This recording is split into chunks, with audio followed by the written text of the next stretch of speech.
Chapter 1389. Your friend, male or female, actually gave you a knife? Wen Min looked at Yun Jian in shock. She did not mean any harm, she was just a little shocked. Yun Jian glanced at Wen Min. She heard from Qin Yiru that Wen Min was a very kind person. Although she was the owner and manager of the flower shop, she was never harsh on her employees. She would even treat her employees for a meal, and she would pay for all the expenses.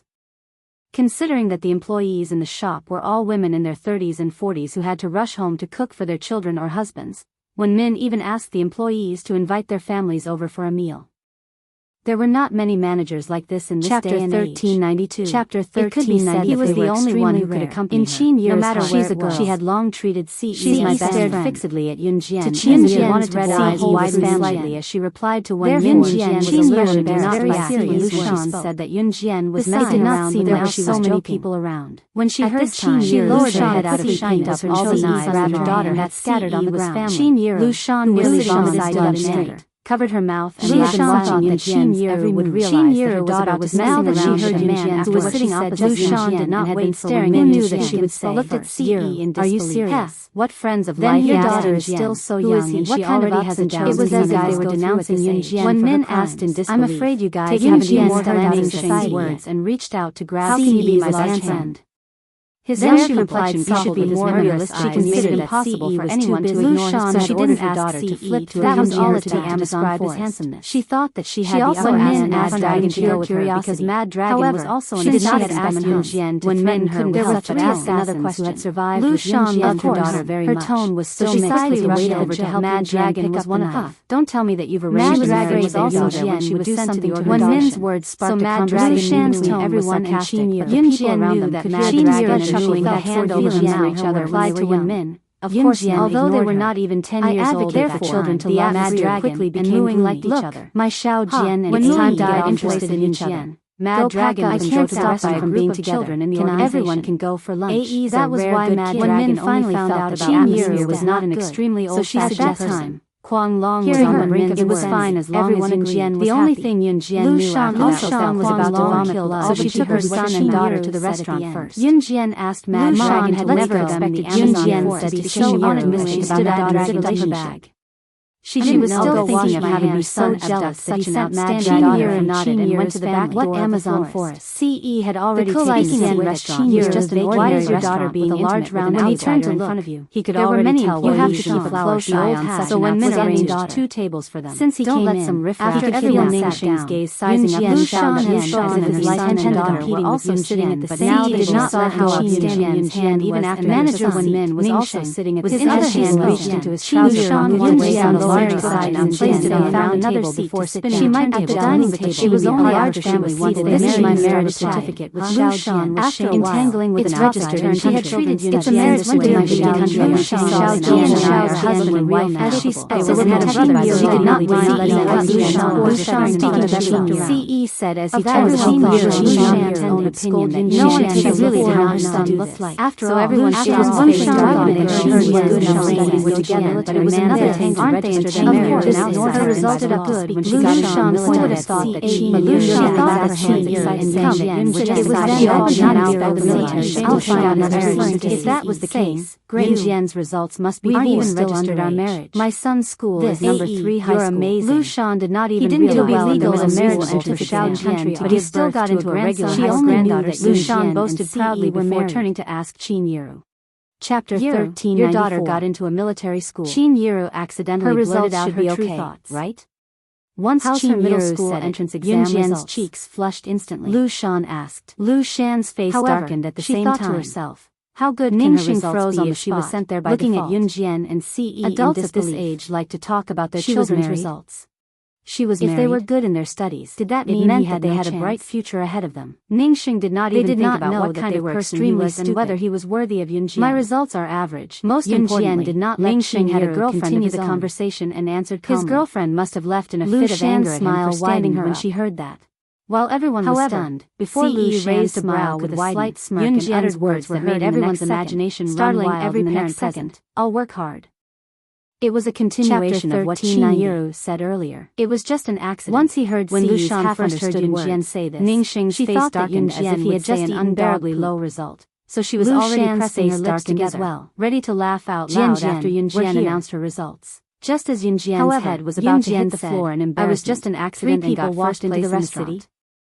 The first person who led the way to greet Yun Jian was First place in Longmen City. Chen Sini shook her head at Yun Jian and ran over to grab Yun Jian's other free hand, was stunned, telling her, Yun Jian, she maintained her posture of moving her chopsticks to pick up a piece of pork trotter.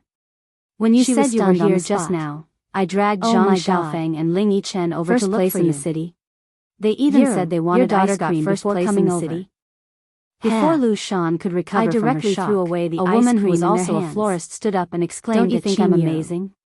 Chen Sini said that Yun Jian was coming first place in the city, so she asked Yun Jian why she was on the phone just now. There's more. When she found out that Yun Jian was at the restaurant, good in her studies, Chen Sini happened, why did you let her go to the military school? So she dragged Zhang Xiaofeng and Ling Yichen let her apply for DE High School. After graduating from junior high school, everyone was admitted to different high schools, but your daughter can do it. Chen Sini and her friends were still studying in Longmen City. She's the first in the city. But Yun Jian had gone to Min City. Someone stood up and told Chen Sini and her friends had just finished their military training, so they were on break now at high school in Longmen City. Yun Jian snapped out of her shyness and looked up to meet Chen Sini's gaze that said, "Praise me, praise me." This was just the objective aspect. You're tanned. Yun Jian commented quietly as she glanced at Chen Sini and her friends. High school were the most promising students in the eyes of their parents. Are you guys playing around here too? Yun was a student of DE High School. It's been a while since I saw you. Therefore, when the people present heard that Yun Jian's cutoff was so high, their first Chen Sini when she saw her. Why didn't she apply for DE High School with such good results? Chen Sini and her friends were rooted to the spot. No one noticed that Lu Shan's face was paling bit by bit. Jian. She looked so ashamed that she was speechless. Chen Sini covered her face in disbelief. Wants to go to the military school. The group of people around them were attracted by Yun Jian, so I support her to choose what she wants to do. Lu Shan and Ningxing chuckled with a hand over her mouth in response to the crowd. Jian, I heard that there are 3 people from your military school who entered the elite class. She was very kind to others and was not one of them. Although she had such an benefit of entering the elite class, she never bragged about it. To be able to do this, Sini and her friends paid close attention to anything that happened in the military school because Yun Jian had gone to the military school. Everyone felt that it was a pity that Yun Jian passing the military training's wilderness survival event and entering the elite class who was a little ashamed just now. Suddenly it was not surprising that Chen Sini and her friends knew about it. Even if Yun Jian had gotten raised first place and turned to see Zhang Xiaofeng and Ling Yichen looking at her with anticipation. She was stupid to have chosen the military school. Entering the elite class means there's a chance to join the hunting school as Lu Shan instantly raised her head to look at Yun Jian. Yun Jian then narrowed her eyes and said to Yun Jian, I have to go to the hunting school. You're a girl. And you're going to the bottom of the military academy. What the hell is that place? You're not willing to go to a high school with a sullen face after hearing that. Isn't that stupid? It was the kind of careless word. Lu Shan's words made Yun Jian raise her finished her question. The people around them turned to look at Yun Jian in confusion. Yun Jian raised her eyebrows and almost couldn't help but chuckle. Hunting? When did she say that she was at the bottom of the military academy? Why was there such a school? Isn't that so? What kind of school is this? And you want to compete with boys? Why did Yun Jian have to go? Do you think learn how to catch wild animals? Lu Shan said in everyone present was, and there was a strong sense of confidence in her voice. Is the hunting school you're talking about located in South America with a boy in terms of strength? Is it the world-famous Special Forces training base? It was the boys who were stronger. It said that the elimination rate is as high as 80%, and the death rate took out a certificate from her pocket and placed it in front of Qin. It's known as the True Special Forces Devil Training. She ignored Lu Shan directly and spoke to Qin. Are you talking about that school? Mom, Zhang Xiaofeng was stunned in the freshman's military training this time. Just as Zhang Xiaofeng finished the elite class, everyone present was stunned. I'm one of them, while the other 2 are my friends. Were dutiful residents. The school gave the certificate to me as a reward for being the first place, who had a higher salary, I can take leave and leave school anytime during classes in the future. They thought that the hunting school There's no need for any was just an ordinary school. As she spoke, however, before no one would have thought that the hunting school Yun Jian mentioned was actually the special while they were still stunned. And the death rate was extremely high. Chapter 1391. Just as they were shocked, they heard Yun Jian stunned everyone present. This meant that the hunting school Yun Jian had to go to was the special military training base with an extremely high death rate. No one present was surprised that the military school would rank students for their military training. Lu Shan and Ningxing originally thought that Yun Jian applied to the military school to become a police in the military training. However, no one would have thought that Yun Jian, the women present were mostly parents, wanted to go to such a dangerous place to train. Their children's studies were the most important. In Longmen City, Chapter being able to get into 1395. DE High School was akin Special to being the Forces top scorer training in base. ancient times to many The parents. elimination rate is as high as Yet, 80%. Yun Jian said that her The brother death had rate is represented extremely DE high. High School in the language You'll competition die. and won first place Are in you the kidding me? province. You're For the going to time a place being, like that? let's not talk about winning You. the provincial first prize. You're a girl. Which was enough to shock people to Lu the core. Shan could not help exclaiming Based on again the when first she part heard of the what Zhang sentence, Xiaofeng was and Yun Yun Jian's Jian brother said. not Qin Yu's son? You. Qin You're Yu going had to a a place son like and her that? son had gotten into DE What if you High die? School. What if Her you daughter die? was so outstanding Ning that she had Xing won couldn't help first but place cry among out the in freshmen alarm. when she had just entered the When school. he mentioned death, Ning Xing's body trembled. Yiru, your son He was and daughter obviously are frightened. so outstanding. Xiao Jian, Even you. the store manager, when You're Min going to a place stood like up that? in shock as she looked at Will you Qin really Yiru die? and exclaimed in bewilderment. It's such a dangerous place. Qin Yiru did not expect Mom Yun won't let you Jian to go. blurt everything out. The people around them She exclaimed, was taken but aback they as calmed well, down quickly. only coming back to her senses Qin after a Yiru while. was different. My Yun Xiao Jian Jian and was her Xiao daughter. Yi are only this good. Therefore, When as Qin a mother, Yiru heard I'm Yun quite Jian happy say that she was Qin going to Yiru such a said with dangerous smile. place, she stood up from the bench Exactly. right away. If I had Die. a daughter and son as good as I'd you, really like to I'd meet be the over the person moon. who can kill me in this world. Sigh. Speaking of Yun this, Jian I'm chuckled pissed off when softly. I think of my disappointing Her son. words were quite arrogant, When and Min there was a chimed sense in of as well, arrogance but in she them. was smiling at Yun Jian In spite and of it, Qin Yiru others the thought entire that Yun time. Jian was extremely foolish. There was a tinge of helplessness in her tone, but it was more genuine Lu than Shan anything laughed else. out loud. Qin Yiru She could not soon hold struck it up in a as she friendly laughed out conversation loud with when the she other heard Yun employees Jian's in the arrogant store. words. Knowing After that Qin that, Yiru's Lu son and Shan's daughter lips were so twitched before she outstanding, forced many herself of them to took hold the back her initiative to laughter. befriend Qin Yiru. Forgetting herself, People were she all told like Yun that. Jian again. It wasn't Do you think surprising you're a that they would god? follow whoever was Do outstanding. you really think you're in heaven? However, Yun Ha ha ha, Jian had you'd achieved really her like goal. to meet the person who can kill She you in wanted this world. Qin Yiru to have a better life in the flower shop and You're make more kidding me. friends. Of Qin course, Yiru was Qin already Yiru's worried about her original daughter. intention of working in the flower Now shop that she was heard to what make Lu more Shan friends. said, she was even more Lu worried. Shan recovered from her shock. Xiao Jian. Although she was You unwilling, can't go. she couldn't say anything. How can at there this be a moment. guarantee? She could only I- stare blankly. Qin Yiru was In the genuinely end, worried Lu and Shan scared. was so angry that she The nearly proudest vomited thing in her blood. life was having a daughter It and was a because son. his son had failed to live Both up to of his them were equally expectations and important. kept staring at Yun Jian Therefore, as if he was to completely Qin Yiru, infatuated nothing with was her. more important than the safety So you're of her daughter studying at and Min son. City's military academy? Mom, I've never done I'm anything studying in stupid third that high would cost school. my life, and I've You're never welcome boasted to hang about out with me. myself. Ning Jian Xing stared stared straight at Qin Yun Jian solemnly. as he The invited her. existence that can threaten me has Ning not been Xing born had yet. snuck out of school to go With on a me date here, with his Xiao girlfriend. Jian will be fine no matter where However, she goes. ever since he Ci's saw Yun words rang Jian, out just his heart as Yun had been Jian was hooked by explaining Ning to Jian. Qin Yiru. He even Qin chased her Yiru all the was way stunned. here and shamelessly sat Just down as at she her was about table. to refute CE, Yun she Jian ignored CE him. continue. At this moment, It's just a a hunting woman school. at the same table pointed at the I door and guarantee that if exclaimed, Xiao Jian "Wow, really what a loses a handsome strand of young hair man in the school. I'll blow it Just up." as the woman finished, Moreover, Yun Jian if turned to anything look and met a happens to pair Xiao of sharp, Jian, dark I'll be there eyes to that were shield as sharp her. as an eagle's. Even if someone dies, The man made his I'll way be the over first to after die. meeting Yun Jian's gaze. CE told Qin Every Yiru movement with a he made as serious he look made at his Yun way Jian. over was so cool that What it was he said enough was to from make the all the bottom of women his in the heart, room and squeal in everyone delight. present could hear it. Whose family is CE's this young man words from? touched Qin Yiru. He's so handsome. She was right Another to woman find this exclaimed. son-in-law. Lu Shan, on the other hand, was displeased. After she heard what CE said, she retorted at CE, "Pft, blow it up.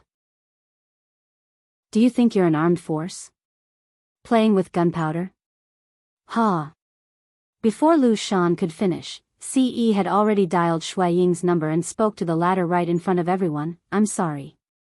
Find the shortest and fattest lady who works in the same shop as my mother-in-law in Country Z, send a fighter jet to bomb her." Everyone was dumbfounded when CE finished. What? What? What? Chapter 1396. Lu Shan thought that CE was just joking. She did not expect that CE was telling the truth. And CE said it so openly. She was the shortest and fattest woman in the shop. Women love to be beautiful, regardless of their age. Lu Shan was the same. Therefore, when she heard CE say that she was the shortest and fattest woman in the shop, Lu Shan was stunned. When Lu Shan came back to her senses, the first thing that came to her mind was not that CE wanted to bomb her house, but CE actually said that she was the shortest and fattest woman in the shop. Lu Shan was stunned. She was so shocked that she couldn't even speak. The rest of them were the first to react to what CE said. "Young man, don't tell me you're serious." Wen Min was shocked because Ce did not seem to be lying when he spoke. Ae, child, don't mess around. Qin Yiru had heard about Ce's family background from Dong Yuan and knew that Ce came from an extraordinary family. Therefore, Qin Yiru knew that Ce was telling the truth. When Lu Shan recovered from her anger, she still did not believe Ce. She even lectured Qin Yiru. Oh Yiru, is this the kind of son-in-law you want? Bombing with fighter jets? Ha ha ha, do you think I'm stupid? Do you think I don't know anything? As Lu Shan spoke, Ce's phone rang again. In spite of it, Ce pressed the answer button. Snow Eagle's voice came from the other end. Young master, the fighter jets haven't arrived yet. I've locked onto the target floor with missiles. Should we bomb it across the sea? An Han group's influence was comparable to a country. This wasn't nonsense. As soon as he said that, everyone present was dumbfounded. The other party actually called Ce, young master? It felt like it was real. No, this is real. Lu Shan was completely stunned. She stared blankly at Ce, feeling as though she was in a complete daze. Ae, don't. Qin Yiru cried out in alarm. In the past, they could still use their own power to cover up small conflicts. However, if Ce really ordered the Snow Eagle to launch a missile attack on Lu Shan's family, this was no laughing matter. It involved the country. Lu Shan was really frightened. She looked at Ce in a daze. She was really afraid that Ce was telling the truth.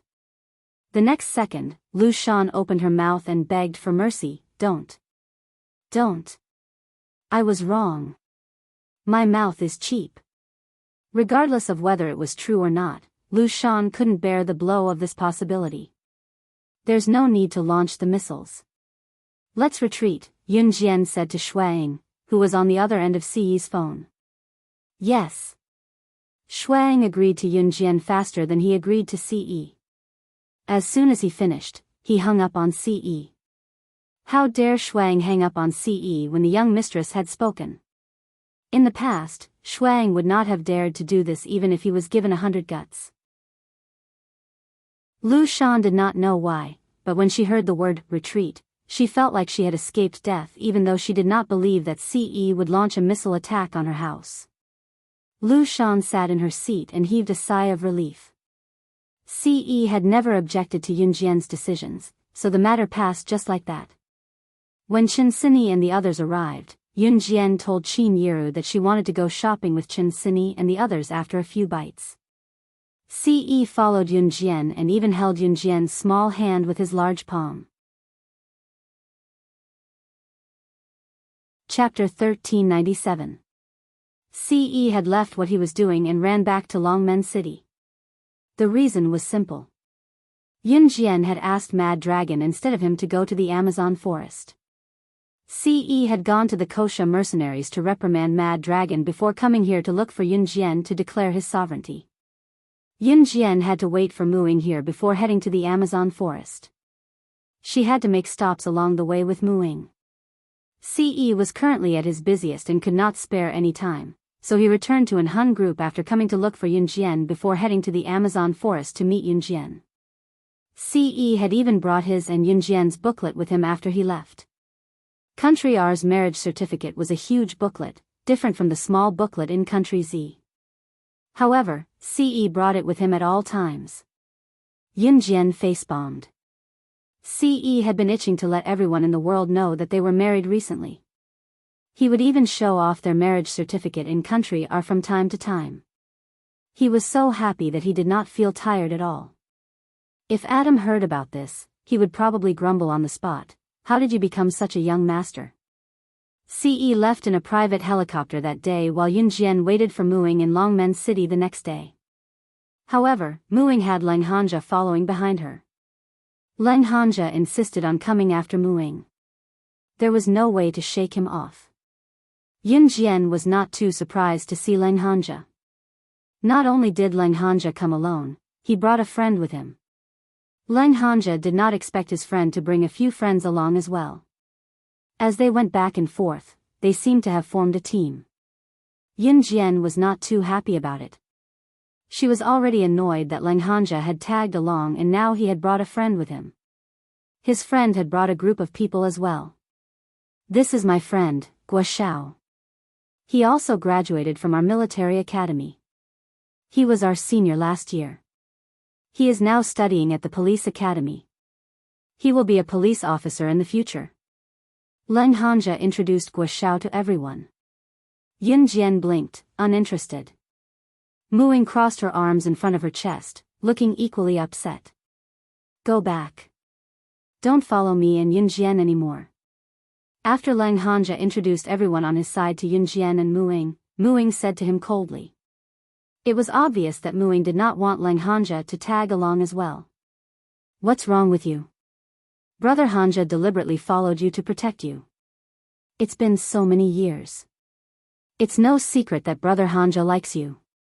But what about you? Why are you?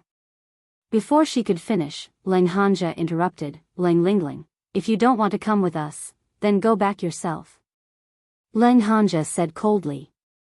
When the girl called Lang Lingling heard Lang Hanja's words, she snorted angrily and purposely raised her voice. Lang Lingling was Lang Hanja's younger sister. She tagged along because she liked Lang Hanja's friend, Guo Xiao. All of you, shut up. Yun Jian suddenly scolded just as the group was talking noisily. Everyone stopped what they were doing and talking when they heard Yun Jian's scolding. However, Yun Jian continued with a tone that made it impossible for anyone to underestimate her.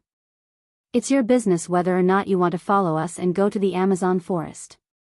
However, if anything happens to any of you, I'll only remind you that Muing and I will only watch from the sidelines.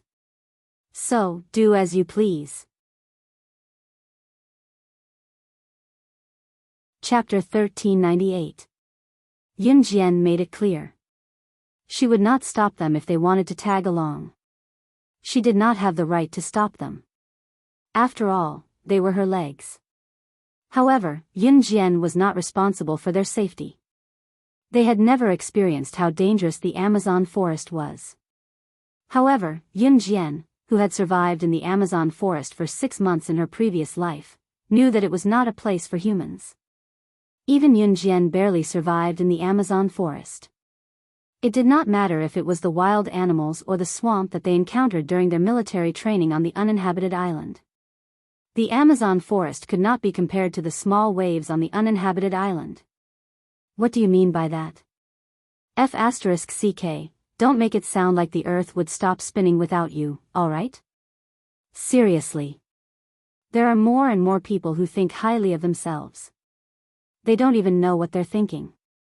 Lang Lingling was taken aback by Yun Jian's reprimand. She was stunned for a moment before she spoke up after recovering from the shock. After saying that, Lang Lingling turned her head to look at Guo Xiao, whom she admired. Brother Xiao, am I right? Before Lang Lingling could hear Guo Xiao's reply, Lang Hanja yelled at Lang Lingling again, Lang Lingling. If you continue to mess around, you can go home right now. This was the second time Lang Hanja, as Lang Lingling's brother, had spoken to her in such a loud tone. Lang Lingling was furious. Let's go. Yun Jian ignored Lang Lingling. She spoke to Muing and left first. Lang Hanja, Lang Lingling, and the rest followed Yun Jian and Muing from the car to the plane to Country G. In other words, Lang Hanja and Lang Lingling did not know the way and followed Yun Jian. The Amazon forest was also known as the Amazon rainforest. It was located in the Amazon basin in South America. The rainforest spanned across 8 countries and took up 20% of the world's forest area. It was the largest rainforest in the world with the most species. Yun Jian would usually depart from Country G when she went to the Amazon forest, because Country G had helicopters that could directly reach the entrance of the Amazon forest. The other 8 countries were all around the Amazon forest, but Yun Jian was more used to setting off from Country G. Lang Hanja and the others followed them all the way until they arrived at the place where they took the helicopter to the Amazon forest in Country G. Public security in Country G was generally good, but there was no lack of places with poor public security.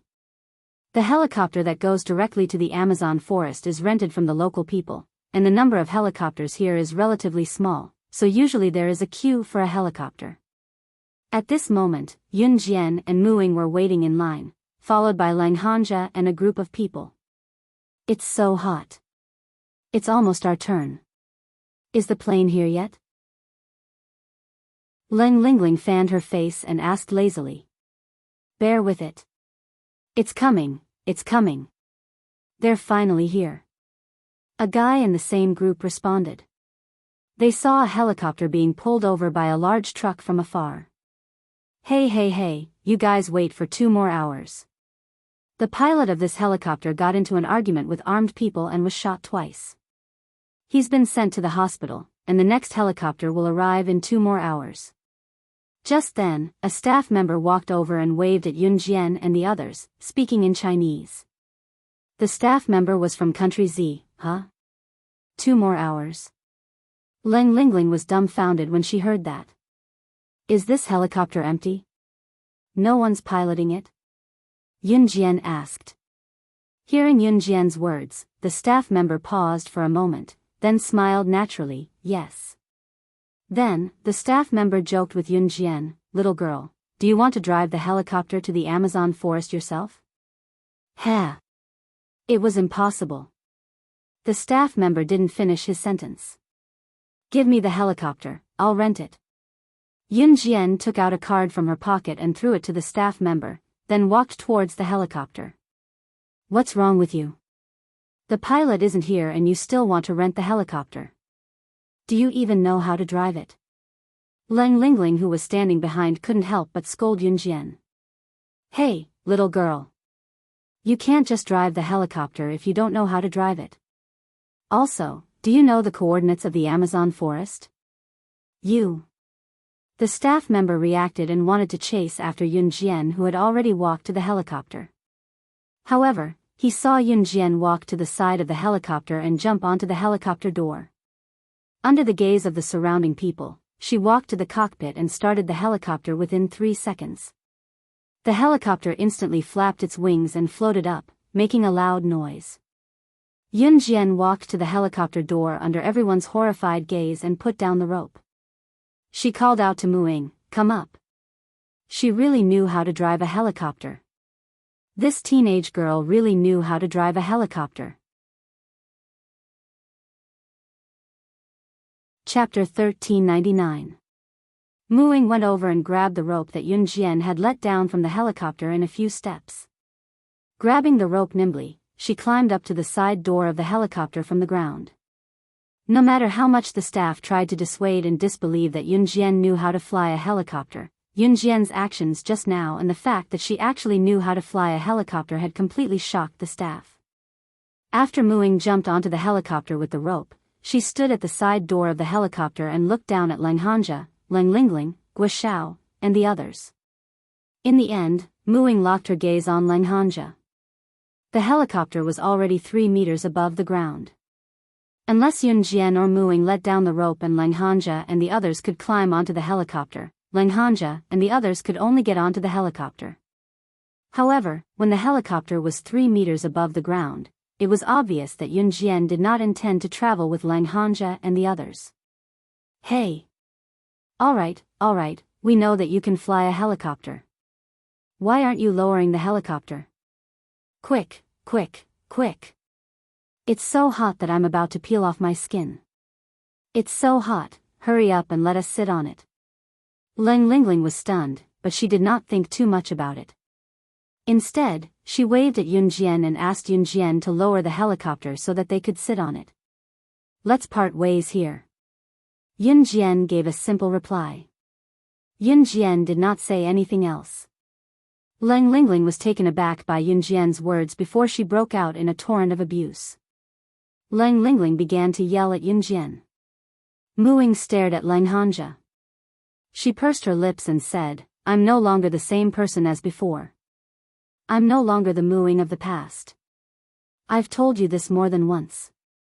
Now, I'm telling you the same thing. Don't come to me again. We're not from the same world. Muing had told Lang Hanja more than once that they were not from the same world. She told him not to come looking for her anymore. However, every time she said that, Lang Hanja would, "How are we not from the same world?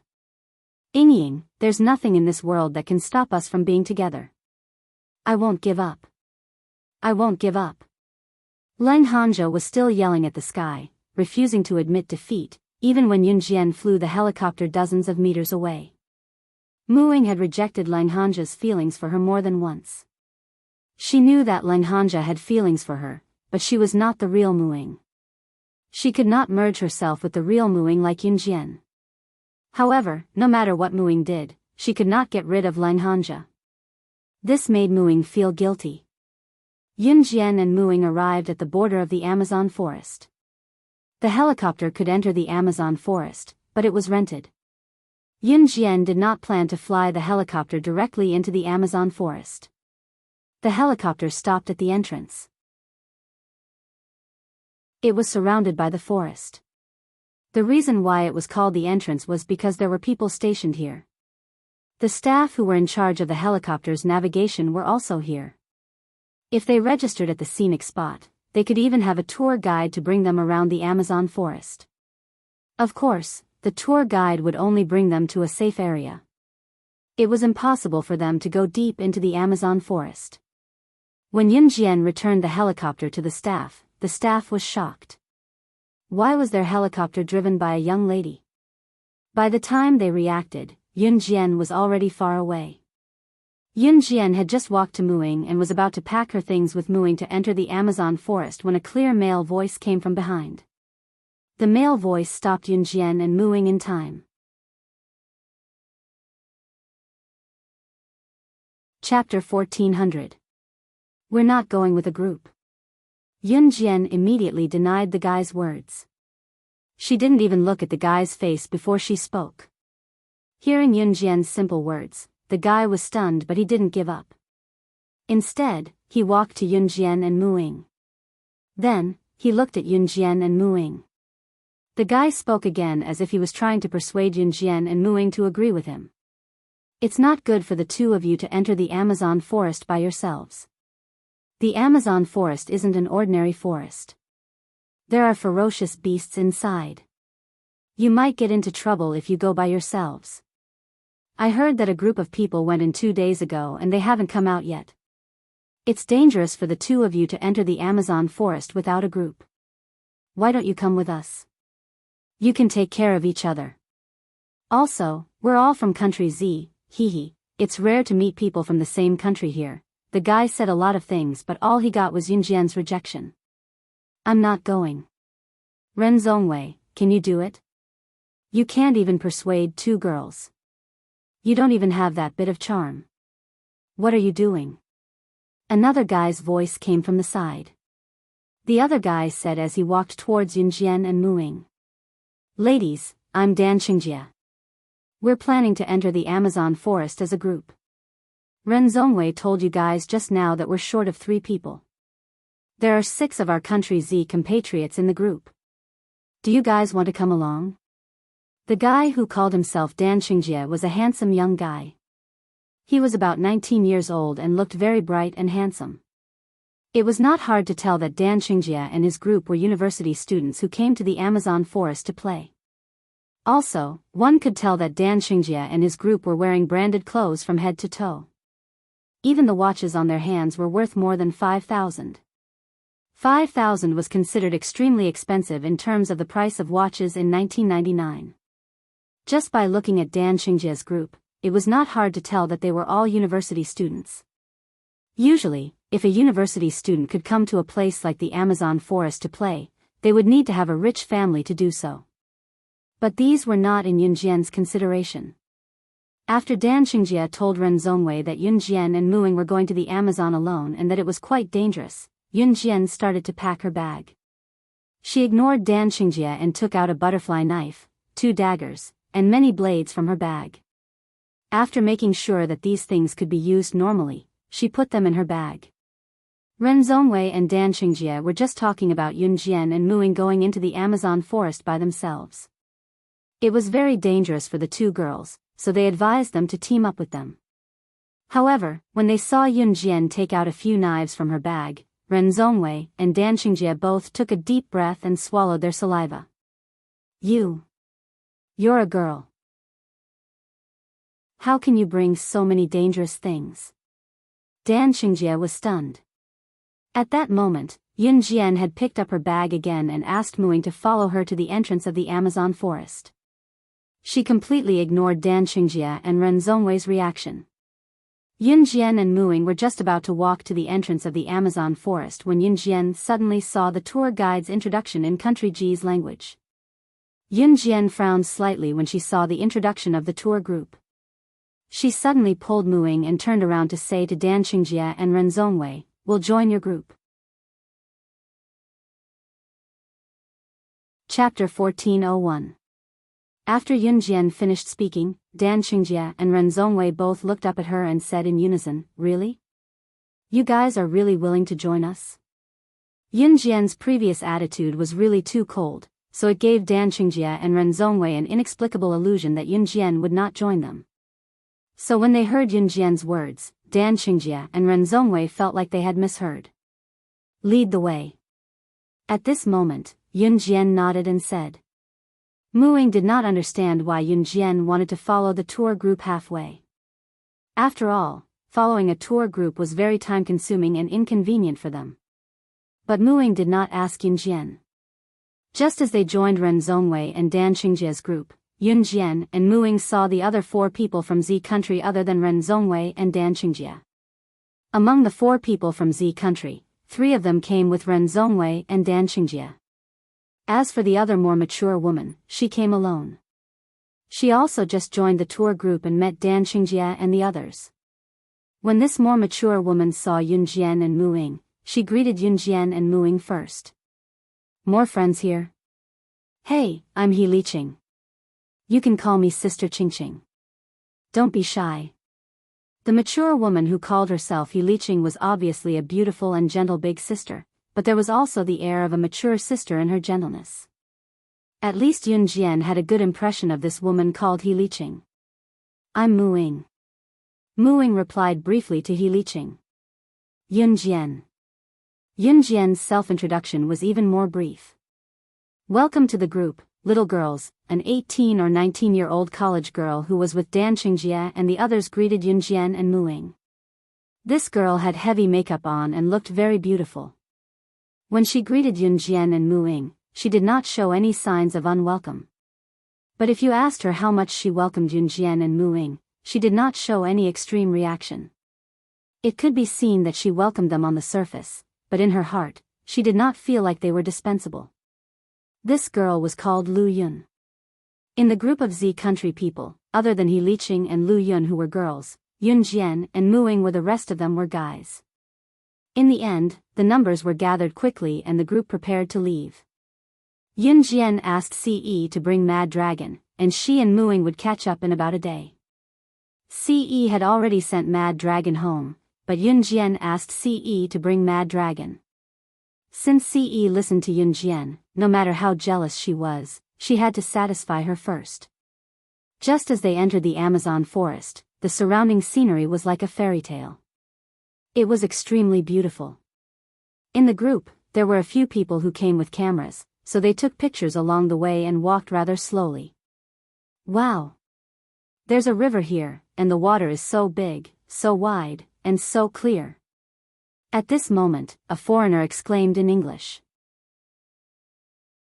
There were fish swimming in the river, so a few foreigners had already rolled up their sleeves excitedly, took off their shoes, and entered the water to catch fish.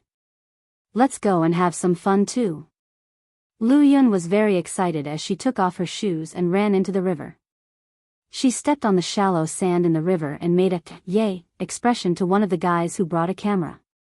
The river was very wide and the current was relatively fast. Lu Yun stood in the river and made a pose for the guy with the camera to take pictures of her. With this careless step, Lu Yun's foot was suddenly scratched by a stone. Just as she was about to raise her foot to see what was going on, she heard Yun Jian's voice from afar. "There are piranhas in this river, you have to go ashore immediately." Yun Jian's words made Lu Yun frown, but Lu Yun was the kind of girl who would not show her displeasure on the surface. To put it bluntly, she cared a lot about her image. Even if she really did not like someone, Lu Yun would not show it on her face. Instead, she would treat people coldly. Yun Jian spoke in English, so everyone present heard it clearly. Where are the piranhas? I still want to take pictures. Lu Yun frowned, and her voice became cold. However, she did not say anything to Yun Jian that showed her displeasure. A few of the foreigners around heard Yun Jian's words and went ashore. Although Lu Yun did not talk back to Yun Jian loudly, she was very indifferent to Yun Jian. When the foreigners heard Yun Jian's words just now, they were also skeptical. Because even the tour guide said that piranhas should not appear in this place, but they did not rule out the possibility. However, at this moment, Lu Yun suddenly screamed, "Ah!" In the next second, everyone saw a fish that was about 30 centimeters long open its mouth and use its sharp teeth to grab Lu Yun's leg. It was like a surgeon's scalpel crazily biting and cutting. After biting the flesh on Lu Yun's leg, it did not let go. With its body twisting, it actually bit off a piece of flesh on Lu Yun's leg in front of everyone. Chapter 1402. Any smell of blood will trigger a large group of piranhas to attack violently. You still have 3 seconds to go ashore. After 3 seconds, even the gods won't be able to save you.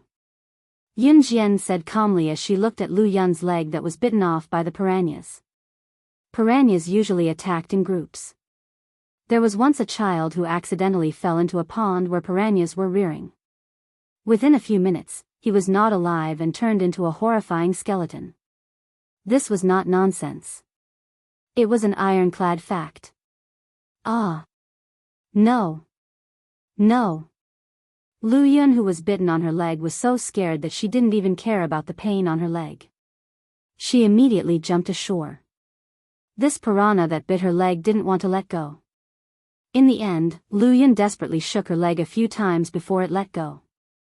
Lu Yun herself didn't see it.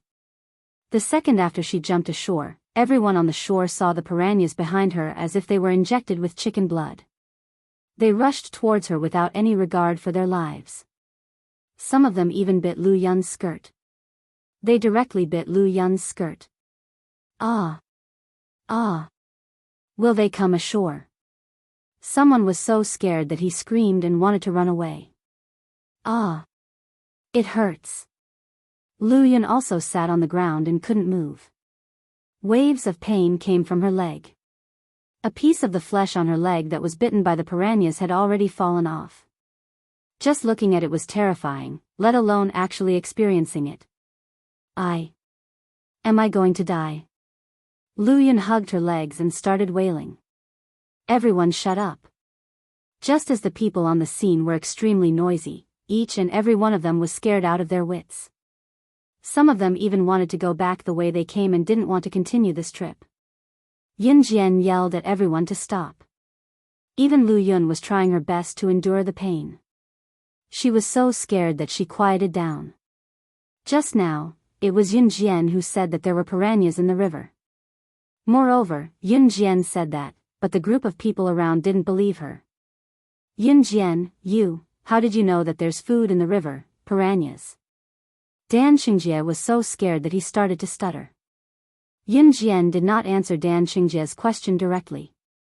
She glanced at everyone around them and spoke in English that everyone present could understand coldly. I'm sorry, but I'm sorry.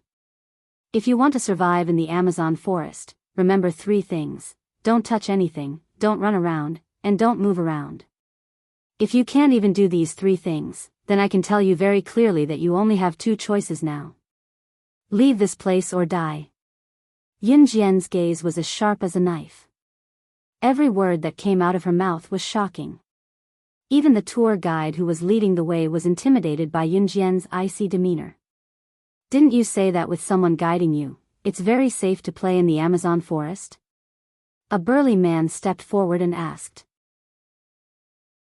This burly man was a foreigner, and he spoke in English. Heh. Yun Jian suddenly chuckled. In the next second, her gaze turned sharp and she reached into her bag. She didn't even look and accurately took out a knife from her bag. With a fling of her arm, the blade in her hand was flung at the bulky man. "Ah, you!" The burly man was shocked.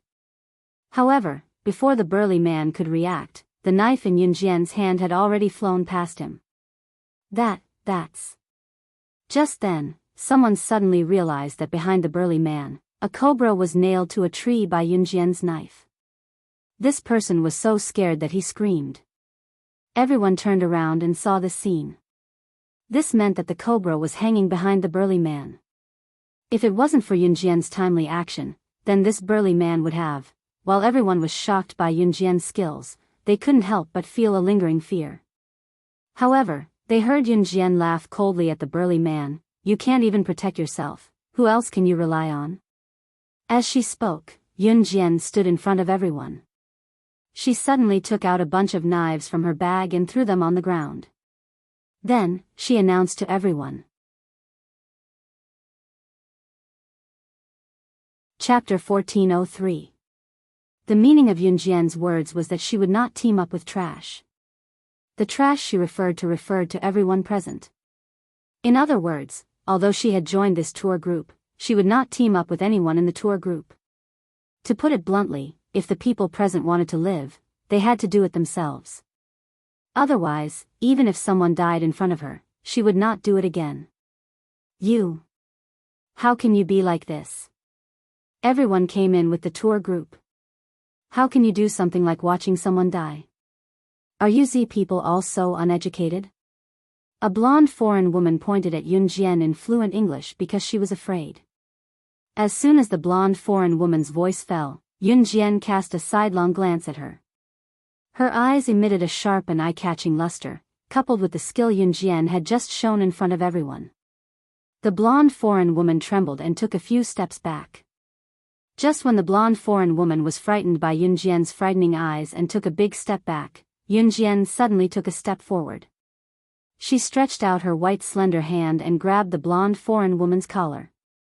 She actually dragged the blonde foreign woman's figure to the spacious river where the piranhas gathered. The blonde foreign woman was directly suppressed by Yunjian in 3 seconds. As long as Yunjian gently let go, the blonde foreign woman would fall into the river and become a meal for the piranhas. The blonde foreign woman immediately realized that her collar was being pulled by Yunjian. Her body was tilted. As long as Yunjian let go, she would become a meal for the piranhas below. Just now, Lu Yun was bitten by a piranha and a piece of meat was bitten off. Now there are hundreds of piranhas in the river. If Yunjian let go, no. Let me go, the blonde foreign woman was scared. She began to struggle to escape from Yunjian's grasp. However, Yunjian's strength was so great that the blonde foreign woman had no room to break free. For the first time, the blonde foreign woman felt terrified and regretted what she had just said. At this time, Yunjian's soft words reached the blonde foreign woman's ears. At the same time, everyone present was shocked. "So you can choose not to listen to me. Don't worry, I'll let you experience what it's like to be uneducated." With that, Yunjian loosened her grip. The blonde foreign woman was suppressed by Yunjian, and the back of her head and back faced the hundreds of piranhas in the river. The blonde foreign woman could not loosen her grip on Yunjian. If Yunjian were to loosen her grip, the blonde foreign woman would end up in the mouths of the thousands of piranhas. This made the blonde foreign woman feel as if her scalp was numb and she was frightened. Yunjian suddenly said this. Before the blonde foreign woman could react, Yunjian had already let go of her hand. The blonde foreign woman immediately fell into the river with her back facing downwards. I don't want to die. At the same time, the blonde foreign woman screamed. She was scared out of her wits and didn't even know how to react. Just when the blonde foreign woman fell 10 centimeters into the river, Yunjian suddenly reached out and grabbed the blonde foreign woman's collar again, preventing her from falling into the river. The piranhas in the river began to leap and jump, wanting to hunt the blonde foreign woman, a huge delicacy. Some of the fish even bit the blonde foreign woman's loose trousers and tore off her trousers and clothes in a few bites. Everyone present was frightened. They couldn't imagine how miserable the blonde foreign woman's fate would be if Yunjian loosened her grip. At this time, Yunjian's faint voice sounded in a trance. She sneered and said to the blonde foreign woman, "I can kill people easily. What's the point of not saving a life?" As soon as these words came out, coupled with Yunjian's actions at the moment, the surrounding people were horrified. She really dared. Chapter 1404. Yunjian's words stimulated the hearts of everyone present, especially Ren Zhongwei and Dan Qingjie, who invited Yunjian to join their group. Ren Zhongwei and Dan Qingjie both thought that Yunjian was just an ordinary girl, so when Yunjian and Muing wanted to go to the Amazon forest alone, they came to invite them. That was because Yunjian and Muing were two girls, and under the circumstances where it was dangerous for them to go alone, the possibility of them joining the group was higher. Later on, Yunjian and Muing really joined their tour group, which made Ren Zhongwei and Dan Qingjie even more certain that Yunjian and Muing were just weak girls. But Yunjian's performance just now was not weak at all. That strange skill, that amazing observation. If it wasn't for Yunjian, whether it was Lu Yun or the foreign man, they would not be able to escape death. Just when the blonde foreign woman was scared out of her wits, Yunjian directly pulled her up from the river, and then stretched out her leg to kick the blonde foreign woman away. The blonde foreign woman was already scared out of her wits. After being thrown to the ground by Yunjian, the foreigners who were with her immediately came forward to help her up. Yunjian turned around. After she scared the blonde foreign woman, she walked over and picked up the blades that she had spread out on the ground. A piece of flesh on Lu Yun's leg was bitten off by the piranhas. Among the few people in the tour group, there was a medical staff. This medical staff anesthetized Lu Yun's leg, and Lu Yun temporarily did not feel pain. Yunjian picked up the blades on the ground one by one, and then in front of everyone, hid the blades one by one in every corner of her body. These blades were hidden by Yunjian in her hair, clothes, and everywhere she hid, the blades completely disappeared without a trace. Yunjian, on the other hand, was the same as when she first arrived. There was no trace of a hidden weapon on her. Yunjian simply threw away her bag, and then hid the butterfly knife, 2 daggers, and the blades in the bag to her side. This bag was not given to her by Qin Yiru, so Yunjian did not feel the slightest bit of reluctance to throw away this bag. This. Who the hell are you? How can you hide weapons on your body without anyone noticing? Dan Qingjie was very surprised. He saw Yunjian hide so many weapons on her body. But strangely, after Yunjian hid so many blades and weapons on her body, it was as if these things were not hidden by her at all, and no one could see any traces of hidden weapons on her body. After being reminded by Dan Qingjie, the surrounding people all realized this point and were a little surprised. Just as Yunjian was about to hide the last 3 blades on her body, He Liqing suddenly reached out and took the 3 blades from Yunjian's hands. Then, He Liqing stood up and looked at Yunjian. With a hint of determination in her eyes, she said, "Yunjian, I've decided, I'm not going to be a useless person. I'll walk out of the Amazon forest with my own strength. This trip will not be in vain." He Liqing was a very mature woman. From the beginning Yunjian felt that she was like a big sister. Yunjian had a good impression of He Liqing. He Liqing's words made Yunjian squint her eyes. She was obviously satisfied with He Liqing's performance. But with He Liqing taking the lead, the 20 people around them were still indifferent. Walking out of the Amazon forest with her own strength, this sentence was easy to say, but if one really chose to do it, normal people would not have the courage to do so. Not long after He Liqing said this, there was another group of people's voices coming from the entrance of the Amazon forest.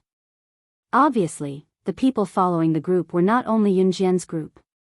Maybe because Yunjian's group had delayed for a long time, the people following the group had caught up. In spite of it, both Yunjian and Muing frowned when they saw who was leading the group of people who had followed the group. The people leading the group were Lang Hanja, Lang Lingling, and Guo Xiao. Muing did not expect Lang Hanja to really follow her. Yunjian, on the other hand, raised a brow in disdain. They had actually stalled here for so long. Chapter 1405. When Yunjian and Muing saw Lang Hanja and the others, Lang Hanja and the others also saw Yunjian and Muing. The moment they saw Yunjian and Muing, Lang Hanja and the others rushed over like crazy. Lang Hanja was afraid that Muing would shake him off again, so he rushed over and shouted at Muing, "Ying." When Lang Lingling saw Yunjian and Muing, her face darkened. She ran over and scolded Yunjian and Muing. "You actually abandoned us and ran away just now. How shameless. We came here together, and we took care of you along the way, but what happened to you? You actually thought that you could fly a helicopter and left without waiting for us. How can there be such a shameless person in this world? I'm so angry." Lang Lingling's first sentence was directed at Yunjian and Muing, and the second sentence was directed at Yunjian. Lang Lingling was still frustrated. Just as she was about to say something else, Dan Qingjie's terrified voice rang. Dan Qingjie's fearful question was asked while looking at Yunjian, "What's wrong with you? You know how to fly a helicopter? How old are you? You know how to fly a helicopter?" Lang Lingling's casual words caused an uproar among Dan Qingjie's group of people. As soon as these words came out, everyone was shocked and couldn't react for a moment. Yunjian knew how to fly a helicopter. That wasn't a car. It was a helicopter. A helicopter pilot had to learn for a few years before he could officially operate a helicopter, let alone fly one. "I'm a pilot. I accidentally saw this girl from Z country flying a helicopter." At this moment, a clean-looking foreign man with a high nose bridge and brown hair spoke in English. Everyone present could speak English, and their English was not bad. So when the foreign man spoke, everyone turned to look at Yunjian. However, the foreign man who claimed to be a pilot exclaimed, and his tone was full of admiration for Yunjian. "I've been flying for more than 10 years, and I've seen many old pilots operate a helicopter. Today is the first time I've seen a girl operate a helicopter with such precision. This doesn't seem like something a teenage girl can do. Even my master, Captain Mitterrand, can't fly a helicopter so perfectly like her. She avoided the airflow and operated it smoothly without any turbulence." The foreign man who claimed to be a pilot had already reached the point of admiration for Yunjian. When the people around them heard the foreign man's words, they were all stunned. Lang Lingling originally wanted to scold Yunjian, but she didn't know that the people around her admired Yun even more. "Pfft, what are you bragging about? Who knows if you're with her and purposely praising her?" Lang Lingling glared fiercely at Yunjian, and just when she was about to refute, Yunjian suddenly narrowed her eyes, and she felt the slight change in the atmosphere. In the next second, the birds and beasts in the silent forest suddenly screamed and retreated as if they had met their natural enemy. "What's wrong?" Suddenly feeling the silence around her, and the chirping of the birds and beasts before they left, Lang Lingling was so scared that she trembled violently. Then, she asked in fear. Just as he asked the question, a group of black people jumped out from all directions. These people were wearing clothes made of various animal skins. A few of them were bare-chested, and they held sharp wooden weapons in their hands. They surrounded Yunjian and the others in the middle. When they saw these people, who jumped out from all directions, the people around them exclaimed. The tour guide even shouted in surprise. Chapter 1406. When the tour guide saw the group of savages suddenly rushing out of the forest, he was obviously shocked. There was one reason for this shock, and that was that this group of savages was actually called the Savages tribe. There wasn't much difference between the savages and ordinary humans, but there was one difference. Although the savages didn't look much different from ordinary humans, their way of life was completely different. The savages in the Savages tribe were used to wearing clothes made of animal fur. Even their weapons were the most primitive bows and long weapons. The Savages tribe had their own language of communication, and they were usually as ferocious as beasts. Although the tour guide knew that there was a Savages tribe somewhere in the Amazon forest, he was never worried about encountering savages. That was because the savages in the Savages tribe had their own territories. Other than a few Amazon forests, they would never enter other territories. They were the kings of the Amazon forest. They had their own territory in the Amazon forest. They would never leave their territory to look for food in other places and would never allow outsiders to enter their territory. If anyone trespassed into their territory, they would take the initiative to attack the humans who strayed into their territory. If the savages were so ferocious, why didn't they use modern firearms to subdue them? There was only one explanation for this problem, and that was that in the Amazon forest, these savages were the kings of the jungle. They were familiar with the terrain and knew how to use the terrain to avoid guns. They could even jump around freely like monkeys using the branches and vines of the forest. That was why guns could not hit the savages. Entering the savages' tribe was a huge taboo in the Amazon forest. The tour guide's job was to avoid the risk of entering the savages' tribe and bring the tourists to the Amazon forest. However, the savages who had never left their territory in the savages' tribe suddenly appeared here and surrounded them. It was obvious that they were not friendly. At that moment, even the tour guide did not know why. Gugugu, gugugu. The savages started talking in their own language after they appeared. Yunjian squinted her eyes and did not move. Lang Lingling, who was scared out of her wits after hearing the tour guide's words, suddenly turned around and screamed, "I don't want to be eaten." She wanted to run but was knocked unconscious by a savage after taking 2 steps. Not long after, the dozens of people present were suppressed by this group of savages. Yunjian and Muing did not resist. There were a lot of savages and they quickly tied up Yunjian's group with vines and brought them to the tribe. It was already 3:00 in the afternoon when they were brought to the savage tribe. Yunjian and dozens of others were exposed to the sun. The group of savages grabbed their long weapons and rushed to the cave noisily. "What is this place? Woo, will we be eaten?" Lang Lingling screamed as soon as she was put down. With Lang Lingling's shout, the dozens of people around her were immediately frightened. Their faces were extremely pale, and they were all worried about what would happen next. Yunjian narrowed her eyes and looked around. Her heart was slightly touched. This place was still the same as before. Nothing had changed. Just as he was thinking about this, he saw the group of savages surrounding an older savage walking out of the cave. The group of savages were talking in their own language with a g-gu-gu sound. The older savage was obviously the leader of this group of savages. After the barbarian leader walked over, a few of the barbarians carried out a few large pots from the cave. Lang Lingling could not hold it in any more when she saw the pots. She said with tears flowing down her face, They are really going to eat us. I don't want to be eaten, I don't want to, woo-woo." As she screamed, she struggled to break free from the vines but to no avail. The savages surrounded the leader of the savages and surrounded Yunjian's group. At the same time, this group of savages was talking in a language that no one could understand. After a while, the pots were lit on fire. The size of the pots was just right to contain a living person. Seeing this, not only Lang Lingling, everyone screamed. However, the vines were very strong. No one could break free from the vines. The leader of the savages said something and there were already savages walking towards Yunjian's group. Just as those savages were about to reach Yunjian's group, Yunjian suddenly shouted at the leader of the savages. Even if they were going to be eaten, there should be an order.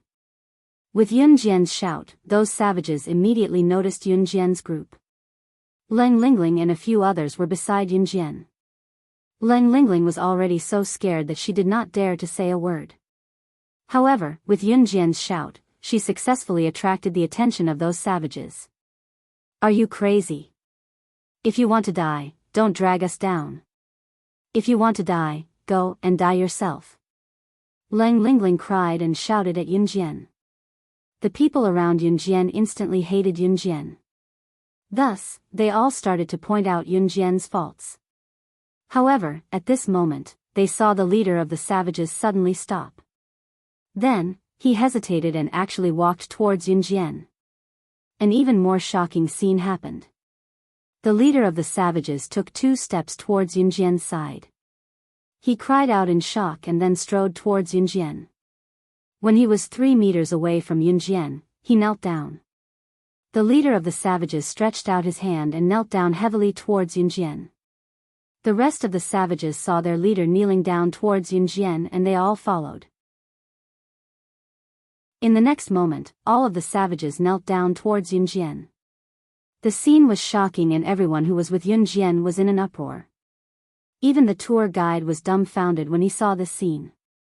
Others might not know, but as a tour guide, he was very clear. This group of savages had never bowed their heads to any humans.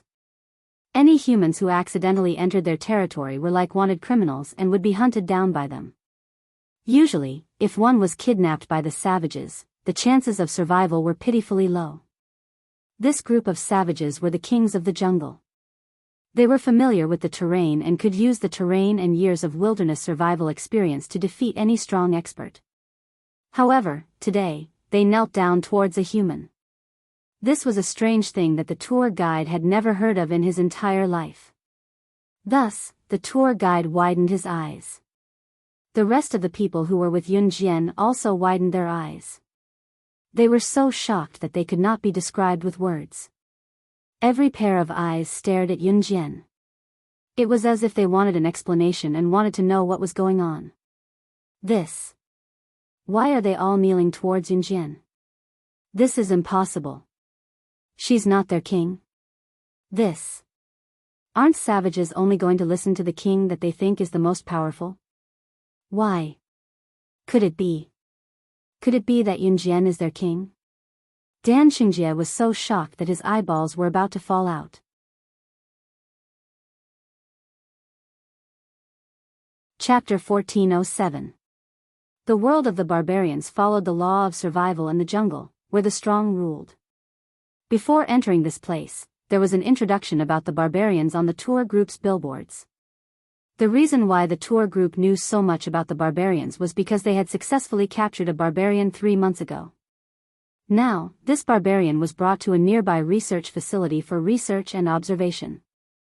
The world of the barbarians did not need the weak, where the strong ruled. A group of barbarians would form a tribe, just like this group of barbarians in the tribe. They would choose the strongest and most powerful barbarian to be the king of their tribe. Normally, the status of this barbarian in their tribe was similar to that of an emperor in ancient times. Unless you could defeat this king and take over the throne, otherwise, the barbarians in the tribe would listen to whatever the king said. This was the law of survival in the barbarians' tribe, where the strong ruled. This was stated on the tour guide's banner at the entrance, so everyone who stood here paid attention to it out of curiosity. But now, this group of barbarians who followed the law of survival actually knelt down in front of Yunjian under the lead of the barbarian who was obviously the leader of this group of barbarians. What did this mean? Oh my God, these barbarians are kneeling down to us humans. This is a strange story, I have never heard of it before. The barbarians in the tribe are very strict about survival in the jungle, they would never listen to the weak, not to mention kneeling down to a human. The tour guide was stunned, he stared blankly at the scene in front of him which scared him out of his wits. He even regained his senses from the fear of being cooked alive by the barbarians just a moment ago. At this moment, everyone was staring blankly at Yunjian.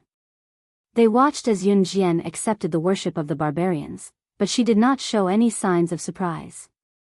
However, Yunjian's expression was normal as she stared at the group of barbarians kneeling down in front of her. This. Yunjian, what is going on? He Liqing was holding the 3 blades she took from Yunjian. She moved closer to Yunjian and asked. At this moment, everyone present was tied up by vines. Just as He Liqing moved closer to Yunjian and asked, she saw Yunjian tear apart the vines binding her body like she was holding a pair of scissors, then stood up. Yunjian did not answer He Liqing's question. Instead, she took 2 steps towards the group of barbarians who were kneeling down in front of her. After Yunjian let go of the vines binding her, Muing also let go of the vines and stood up. Yunjian and Muing looked as if they were not tied up by the vines at all. This scene frightened everyone around. Because Yunjian and Muing were indeed tied up just now. Therefore, the current situation could only be explained by the fact that the vines binding them were not a problem at all. Hey, you guys. Hurry up and untie us. Seeing that Yun Jian and Muing had broken free from the ropes, Lang Lingling felt uncomfortable being tied up by the vines, so she shouted at Yun Jian and Mu Ying's backs in a delicate manner. Lang Lingling had just shouted until here when she saw that Yun Jian did not respond to her. Instead, she strode forward and walked to where the leader of the barbarians was kneeling in front of her. Without saying anything, she walked over and viciously kicked the barbarian leader's abdomen, sending him flying 3 meters away on the spot. That way, it was as if she was punishing her own subordinates. Then, Yun Jian said a few words in the barbarian language in front of everyone. Her tone was rather fierce, scaring the group of barbarians until they started trembling. This scene shocked the crowd once again. Then, she turned around to look at everyone, and finally locked her gaze on the tour guide. You. Yun Jian, you actually know how to speak in the barbarian language. Who are you? Leng Hanja looked at Yun Jian in a daze and asked. Yun Jian, who was asked the crux of the matter, smiled faintly, but said something that shocked everyone present. I've been in the Amazon forest for half a year. If I can't even discipline my own subordinates in half a year, how can I deserve to be called king by them? Subordinates, she was referring to. Chapter 1408. You can say that. Yun Jian said as she walked in front of the tour guide.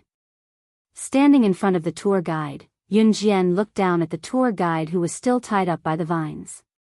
Then she asked the tour guide, where is the research facility? Where is the barbarian that you captured? Although Yun Jian's words were a question, it didn't seem like she was asking a question. Instead, it sounded like she was interrogating the tour guide. The tour guide trembled. Perhaps it was because Yun Jian's kick that sent the barbarian leader flying was too ruthless. The tour guide was a little scared. He quickly said, it's in a building 200 meters away from the entrance of the Amazon forest. There is an Amazon forest wildlife research facility there. The barbarians that were captured earlier were also kept there for tourists to enjoy. The tour guide lost his confidence in the end. If the tour guide didn't guess wrongly, the reason why Yun Jian chose to follow the tour group was because she saw the description of the barbarian that was just captured on the tour group at the entrance. The truth was that Yun Jian followed the tour group because she saw the description of the barbarian that was captured and kept in the research facility. It was even kept for tourists to enjoy. The barbarian tribe actually owed Yun Jian a favor in the past. When she first entered the Amazon forest, Yun Jian didn't know anything. Later on, she accidentally entered the barbarian tribe. Because of Yun Jian's strength, the barbarians couldn't do anything to her.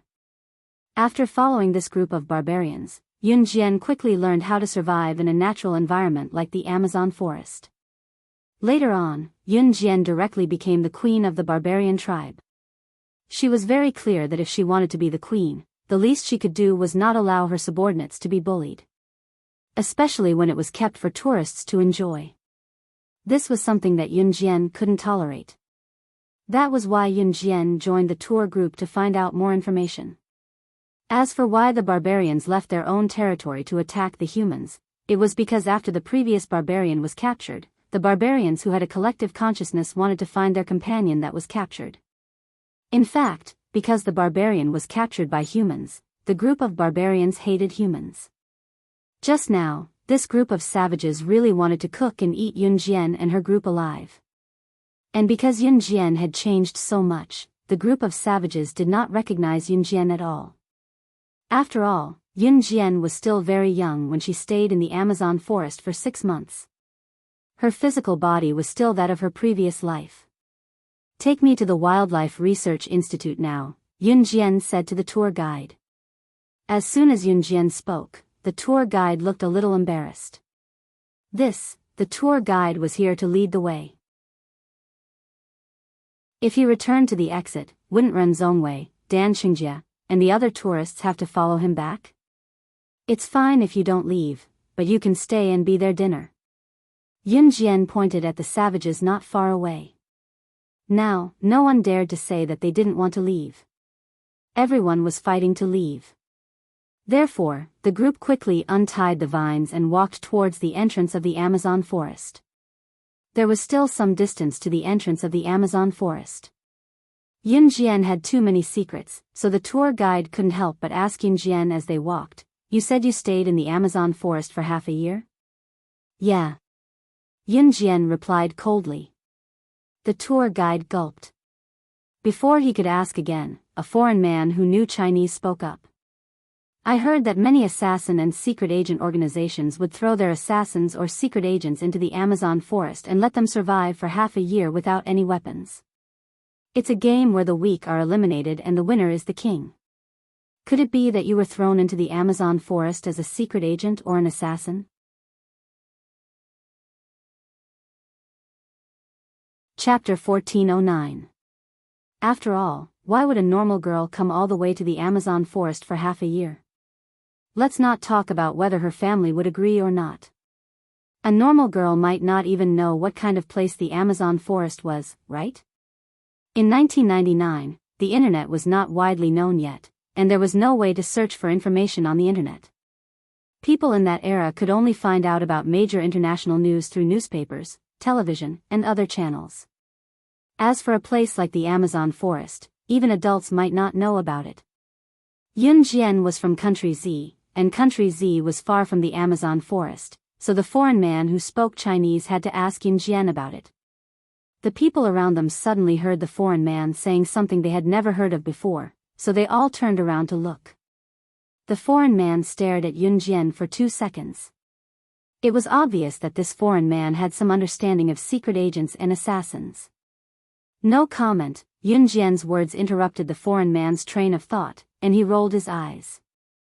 Okay, I won't ask anymore. Can I ask for your name?" "Oh right, before I ask for your name, I'll tell you mine first. My name is Bala, I'm from Country G." After the foreign man named Bala introduced himself to Yun Jian, he walked side by side with Yun Jian while looking at Yun Jian. It seemed like he wanted to get her name from Yun Jian. "Yun Jian," she said briefly, there was nothing to hide. "Oh. Yun Jian, that's a nice Chinese name," Bala praised after hearing it. Yun Jian did not reply after that. On the other hand, Leng Lingling, who was beside Leng Hanja, was very interested when she heard Bala talk about secret agents and assassins. Guo Xiao, who was with Leng Hanja, was a police academy student, so he was very interested in such things as well. Hence, Guo Xiao and Leng Lingling started talking to Bala very quickly. Leng Lingling especially, she had never heard of secret agents and assassins, so she started chatting happily with Bala. "Do secret agents and assassins really exist in this world?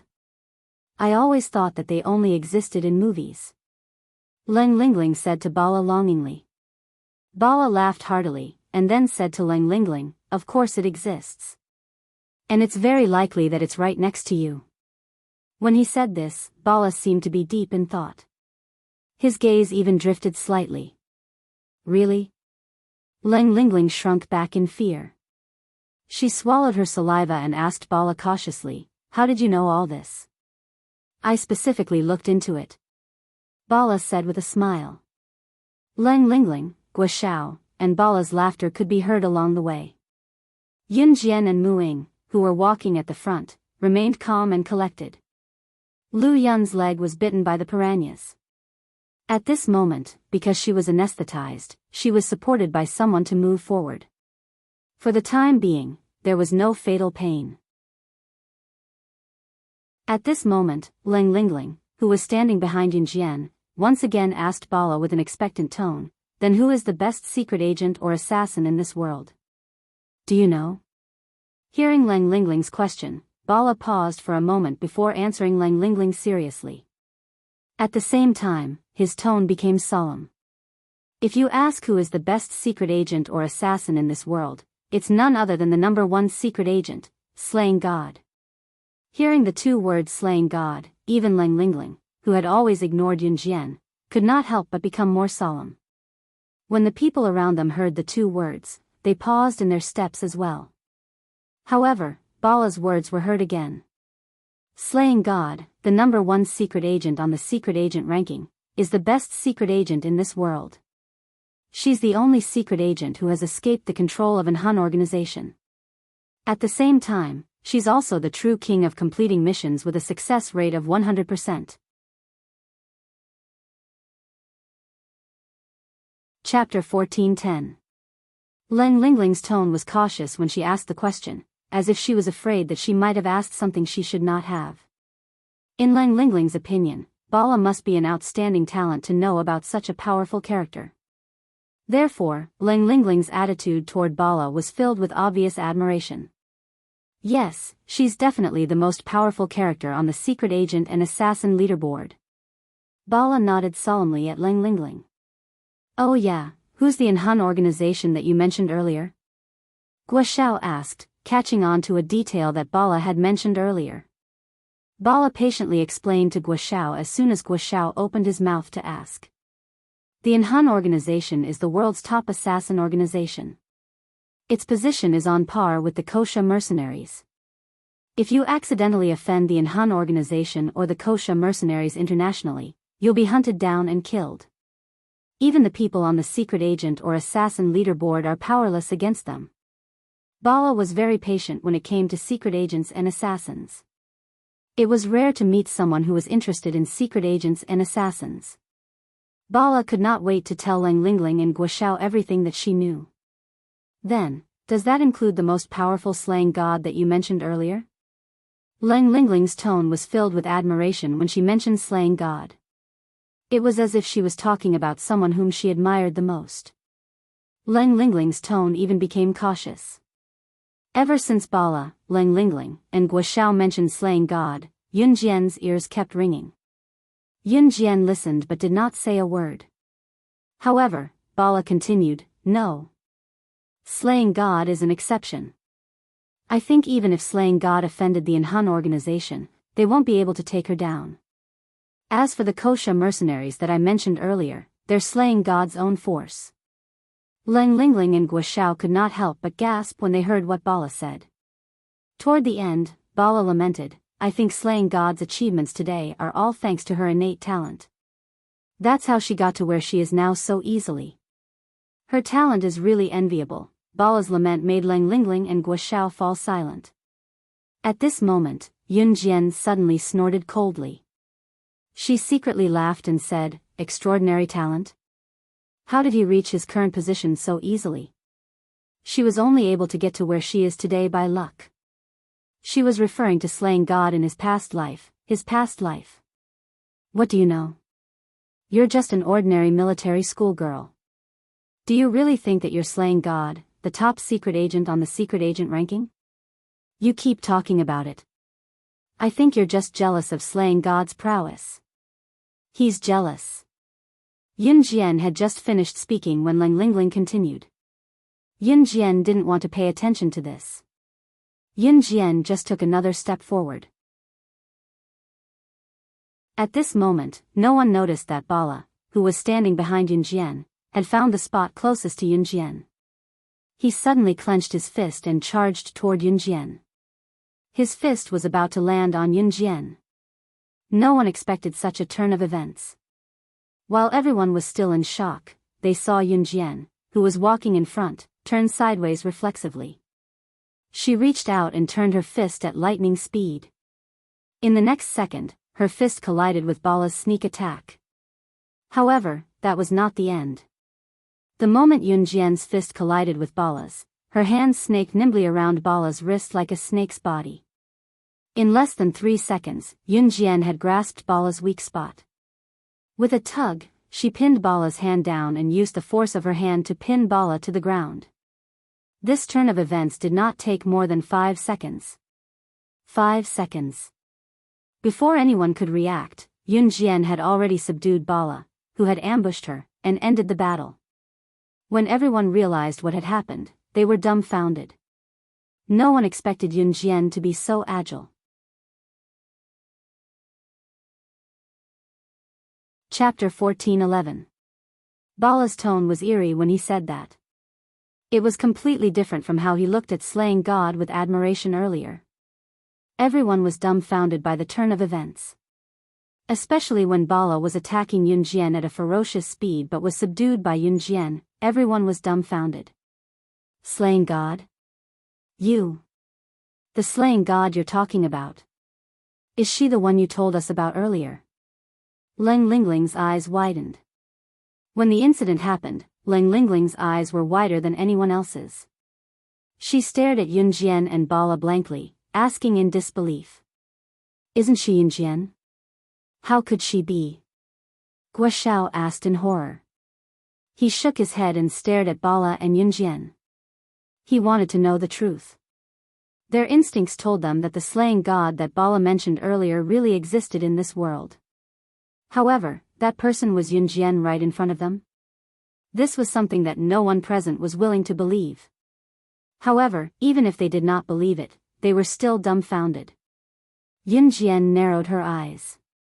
She grabbed Bala, but before she could speak, Bala had already turned his head to the side. Although Yun Jian held his hand, Bala still spoke to Leng Lingling, Guo Xiao, Leng Hanja, and the rest. How is that possible? How is that not possible? Didn't you see it clearly earlier?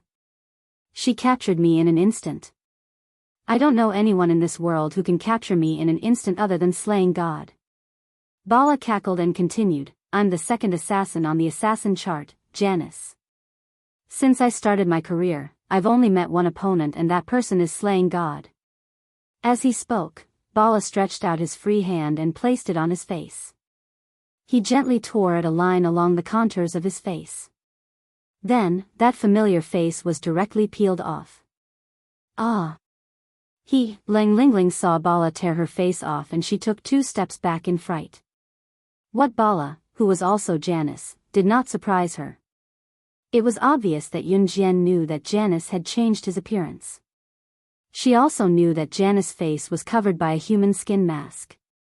However, even if Yun Jian had seen through this, she was not a god and did not know Janice's identity. Yun Jian didn't know until this moment, but she didn't appear to be very surprised. She had wanted to deny her identity as slaying god earlier, but Janice seemed to have known what she was planning to do. Before she could say a word, he had cut off all excuses to deny her identity. Yun Jian's lips curved into a red arc. Yun Jian was no stranger to Janice. Janice, who was ranked second on the assassin ranking, was indeed a powerful character. He was good at tracking and counter-tracking. In her previous life, Yun Jian had encountered Janice before, and it was Janice who came to her and was beaten up by her. Therefore, Yun Jian was not surprised that Janice recognized her. Yun Jian. You. It's impossible.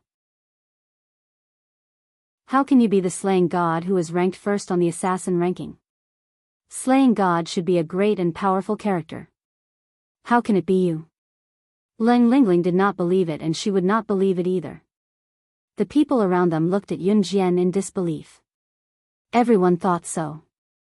After all, Yun Jian was still young. I'm afraid you're the only one in this world who came to me to be beaten up. Janice, it's been a long time. Yun Jian's lips curved into a red arc.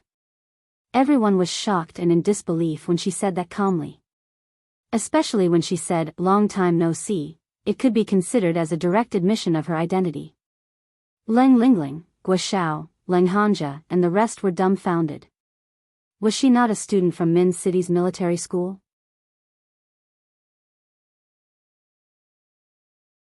Chapter 14:12. Yun Jian ignored the crowd's reaction. After Yun Jian finished her sentence, she released her grip on Janice. At the same time, she extended her leg. Before Janice could react, she kicked Janice's waist in the back, causing him to stumble forward. Janice was not an ordinary person. After being kicked by Yun Jian, he staggered 2 steps forward before regaining his footing. He turned around, wiped the corner of his mouth, and looked at Yun Jian.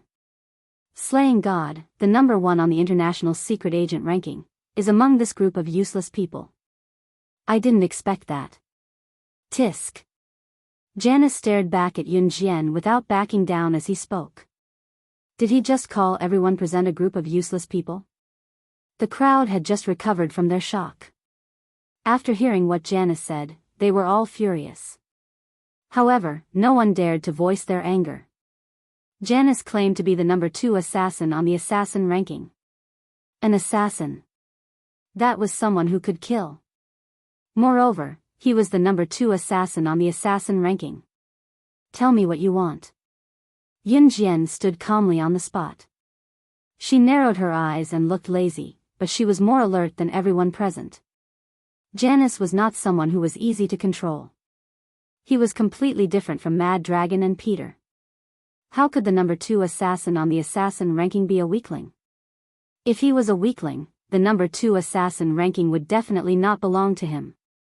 After all, there was a huge difference between the top 3 assassins or secret agents on the assassin ranking and the top 10 assassins or secret agents on the ranking.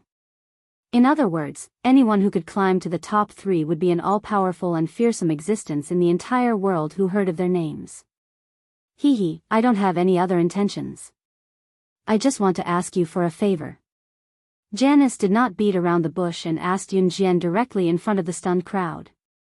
Initially, the crowd thought that since Yun Jian was also a powerful character, she would definitely reach an agreement with Janice, who was equally powerful. After all, it was common knowledge to have one more friend and one less enemy.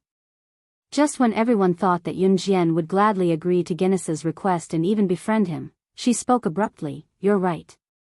You have to know that with your skills, you don't have the right to ask for a favor from me."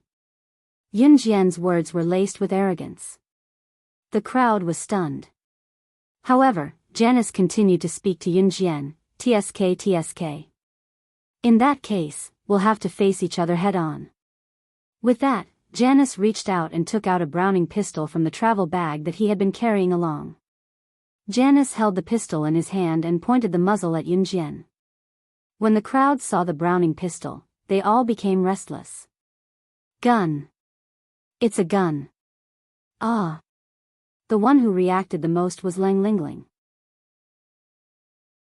The moment Lang Lingling saw the pistol, she screamed and wanted to run away. Lang Hanja, Guo Lu Yun, He Liqing, Dan Qingjia, Ren Zhongwei, and the others wanted to run away.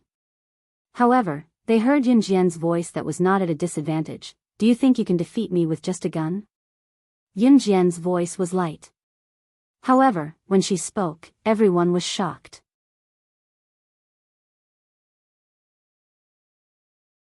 Chapter 14-13. Although Janice's achievements in the underworld were not as good as slaying gods, there was no doubt that Janice was one of the best in the underworld. His achievements were second only to slaying gods. Although his ability was not as good as slaying gods, his achievements in completing missions were close to slaying gods. If slaying God was the king of the underworld, then Janice was undoubtedly the king's best subordinate. There was no one else. Janice's achievements were not something that could be erased by a single person's words. After all, he was not an ordinary assassin, but an elite rank second on the assassin ranking. However, this was only limited to the ordinary. Who is it? Who is it? How can my achievements be reduced to nothingness just because you say so? Janice circled the forest a few times but could not find the person who had spoken. He frowned and began to be cautious of his surroundings. Other than slaying God, there was someone else who could speak right under his nose, and he could not find the person. No matter who this person was, Janice dared not let his guard down. Yun Jian's eyes flickered. The mellow voice was just right. It was so magnetic that any woman present could imagine his handsome face just by listening to his voice. There was no doubt that it belonged to him. How did he get here so quickly? Yun Jian had initially planned for CE to arrive a day later than her. Yun Jian did not know that CE had rushed here so quickly just to see her. But, where was he? Damn it. What's the point of hiding? Come out if you dare. What do you mean by, your woman? Who's your woman? Who the F***ck did I lay my hands on? Jenny's eyes darted around, purposely provoking CE to show himself. In fact, C did not bother to hide himself. In the next second, a person appeared above them. Wasn't that CE? He had been standing on the tree and looking at Janice coldly earlier. However, he had hidden himself so well that Janice could not find him. CE jumped down from the tree handsomely.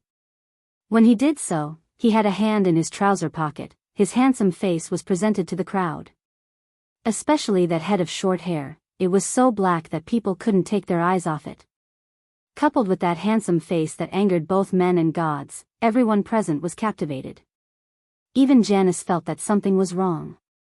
His body trembled, and he felt an inexplicable tremble in his body.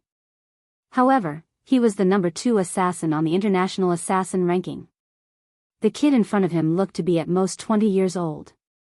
When he came out of the underworld, the other party was still drinking milk in his mother's arms. Thinking of this, Janus became bolder. "Who are you? You don't have the right to speak here, you." Janus' clenched fist was already swinging at CE as he spoke. Seeing this, CE frowned and suddenly spat out, noisy. "You can die now." As soon as he finished his sentence, Janus' fist had already landed in front of CE. Everyone present sucked in a breath of air. No one wanted to see that handsome face get beaten up. Just as they were thinking of this, a pair of fair and slender hands caught Janus' fist easily. At the same time, CE lifted his slender leg and kicked Janus away at lightning speed. His movement was much faster than Yunjian's. Pfft! This kick caused Janus to spit out a mouthful of blood. Janus pointed at CE and said in disbelief, "You. The only person who can be faster than slaying God is dark." The last word ended with CE's foot in the air as he sprinted forward. Bam! CE kicked Janus' abdomen and destroyed his internal organs on the spot. Janus died violently in front of everyone. Everyone who saw this was so shocked that their faces turned pale. Leng Lingling almost fainted from the shock. CE, who was on the other end, did not even take his hands out of his pockets. He glanced at Janus in disgust. "I don't care about your military exploits, but you'll be reduced to nothingness if you dare to lay your hands on my woman."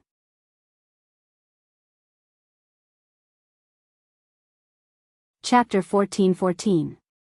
Yunjian gulped. Janus was an unexpected character to begin with. Yunjian did not plan to get rid of him. She even had the thought of roping him into the Kosha mercenaries. After all, if someone like Janus were to join the Kosha mercenaries, the Kosha mercenaries' forces would definitely double. Ever since the Kosha mercenaries had gotten rid of the subordinates of the previous Kosha mercenaries' boss, the old men's forces had been completely eliminated as well.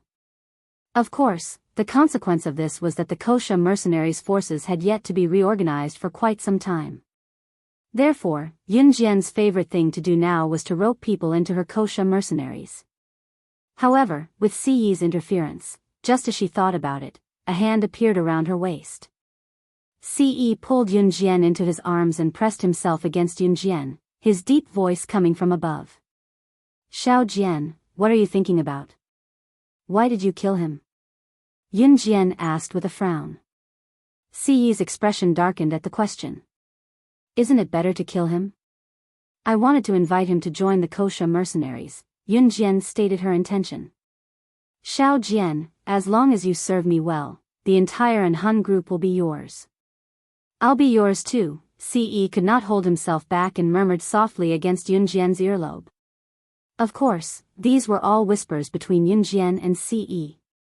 The people around them could only see CE killing Janus and walking to Yunjian to lean against her. Other than that, they could not see anything else. CE's words made Yunjian blush. She nudged CE quickly and thought of something else. "Where's Mad Dragon?" "Over there." How could he not listen to his wife and bring Mad Dragon over? CE pointed in that direction. Yunjian turned to look and saw Mad Dragon sauntering over lazily. Yunjian could clearly see that Muing, who was standing not far away, froze when she saw Mad Dragon. Muing was still young when she died. She was only about 9 years old. Mad Dragon was still young back then as well. A person's appearance would change with age, but a person's silhouette would not change much. This was why some people could tell whose childhood photo it was at a glance. The moment Muing saw Mad Dragon, she was stupefied. Of a sudden, she realized that she was no longer who she used to be. She did not even have a body. She was only left with a consciousness. This consciousness was transferred to this little girl by the perverted professor back then. Right now, he was like a walking corpse. What right did she have to see him? Lang Hanja could clearly see the change in Mu Ying's expression when she saw Mad Dragon. He felt very uneasy. Ying. Lang Hanja looked at Mu Ying. He wanted to help Mu Ying up, but Mu Ying did not let him touch her and ran into the depths of the forest. Mad Dragon, who was standing far away, felt Mu Ying's gaze. He suddenly retracted his lazy posture. When he glanced at Mu Ying, he felt a sense of familiarity. Yun Jian knew that Mad Dragon and Mu Ying had a relationship when they were in the organization. After Mu Ying died, Mad Dragon killed the group of people who had tricked him into going out. He could not make it back in time to save Mu Ying. To this day, Mad Dragon did not have any women by his side. Not a single one. Ever since Mu Ying died, Mad Dragon's world was only filled with killing, killing, and killing. He only knew how to use killing to numb himself. Yun Jian suddenly walked in front of Mad Dragon. She signaled to Mad Dragon that Mu Ying had run away and said, "Do you still remember MY?" Yun Jian did not point it out, but Mad Dragon suddenly realized something. In the next second, Mad Dragon ran madly towards Mu Ying. Mu Ying ran as fast as she could. Her strength had stagnated at the age of 9. She did not give up on training after her consciousness was sucked into this body by the perverted professor. However, she knew that she was no longer a complete person, and she was not worthy of meeting Mad Dragon. She did not even have her own body. Mu Ying ran faster and faster. In the end, she didn't even notice the vines on the ground. She was tripped by the vines and fell to the ground, but she didn't feel pain. She just sat on the ground and silently let her tears flow. She did not know why she was crying. "My silly girl, I have been looking for you for more than 10 years. You are still as silly as before." Suddenly, a soft male voice came from behind. Mu Ying paused. She knew who the male voice was, but she did not dare to turn around. However, she felt the owner of the male voice squat down and hugged her from behind. He pulled her up from the ground with one hand and then pulled her into his arms. Chapter 14-15. After Mad Dragon finished speaking, Mu Ying's body trembled even more. It was a feeling of agitation, excitement, happiness, and despair. She didn't know what to say, and neither did Mad Dragon. The two of them stood there in a daze. Mad Dragon hugged her and didn't move an inch. It wasn't until the sound of footsteps came from behind her and a furious male voice rang out that everything was stopped. This furious male voice came from the mouth of the boy she had been familiar with for more than 10 years, but had never fallen in love with. "Who are you? Let go of my Ying." After Yun Jian saw Mu Ying running away, Mad Dragon chased after her. In the end, Lang Hanja chased after her as well. After Lang Hanja chased after her, Lang Lingling, Guo and the rest all ran after her. The only people left standing were Dan Qingjie and the two groups of tourists. When Yun Jian saw this, she also ran over. Before she ran over, she said to Ce, "I'll go take a look." After Yun Jian went over, Ce scanned the scene with a pair of sharp eyes. Then, she left with Yun Jian, "I'll kill whoever dares to come over." Coupled with the sight of Janice's corpse on the ground, everyone's legs stiffened. At this moment, no one dared to follow them. However, they didn't dare to leave this place on their own. After all, this was the Amazon forest. Coupled with the danger they had encountered previously, this group of people could only stand there and wait for Yun Jian to return. When Yun Jian arrived, she saw Lang Hanja looking at Mad Dragon hugging Mu Ying. He roared at Mad Dragon, "Who are you? Let go of my Ying," and rushed forward. Lang Lingling, who was standing behind Lang Hanja, shouted at Lang Hanja's back, "Brother." Then, she glared hatefully at Mu Ying, who was being hugged by Mad Dragon from behind. It's all her fault. It was all her fault. Go to hell, why don't a fickle woman like you go to hell? My brother has been chasing you for so many years. If you were a human, you would have responded to him long ago. What about you? Not only did you not respond to him, but you even hugged another man. How shameless. Lang Lingling didn't give any face to Mu Ying and cursed her with all kinds of words.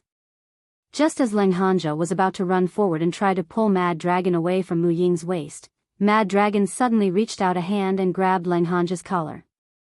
Lang Hanja was thrown far away. Brother. Brother. Ah, you two are having an affair. Shameless. Lang Lingling saw her brother Lang Hanja being thrown out. She was so angry that she wanted to rush over.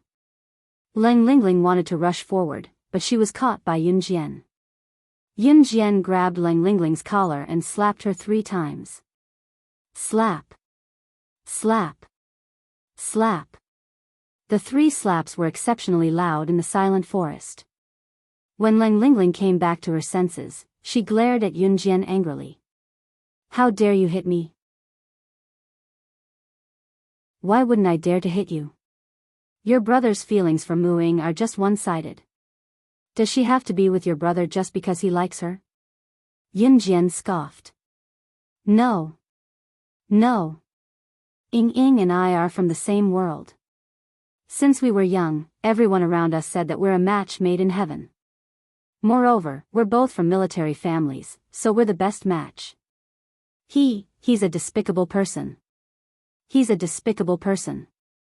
Lang Hanja was in pain, but he endured it and got up from the ground. He pointed at Mad Dragon and said hatefully. Yun Jian laughed when she heard that. She sneered and asked Lang Hanja, do you know who I am? Lang Hanja, Lang Lingling, and the rest only reacted when they heard Yun Jian's question. She was a secret agent. The kind that could kill. Moreover, she was the #1 secret agent on the international secret agent ranking, slaying God. Just as they thought that, they heard Yun Jian say with a smirk, she's the same as I am.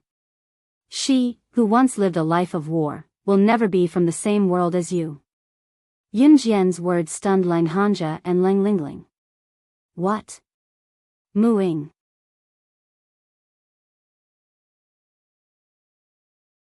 Chapter 14-16.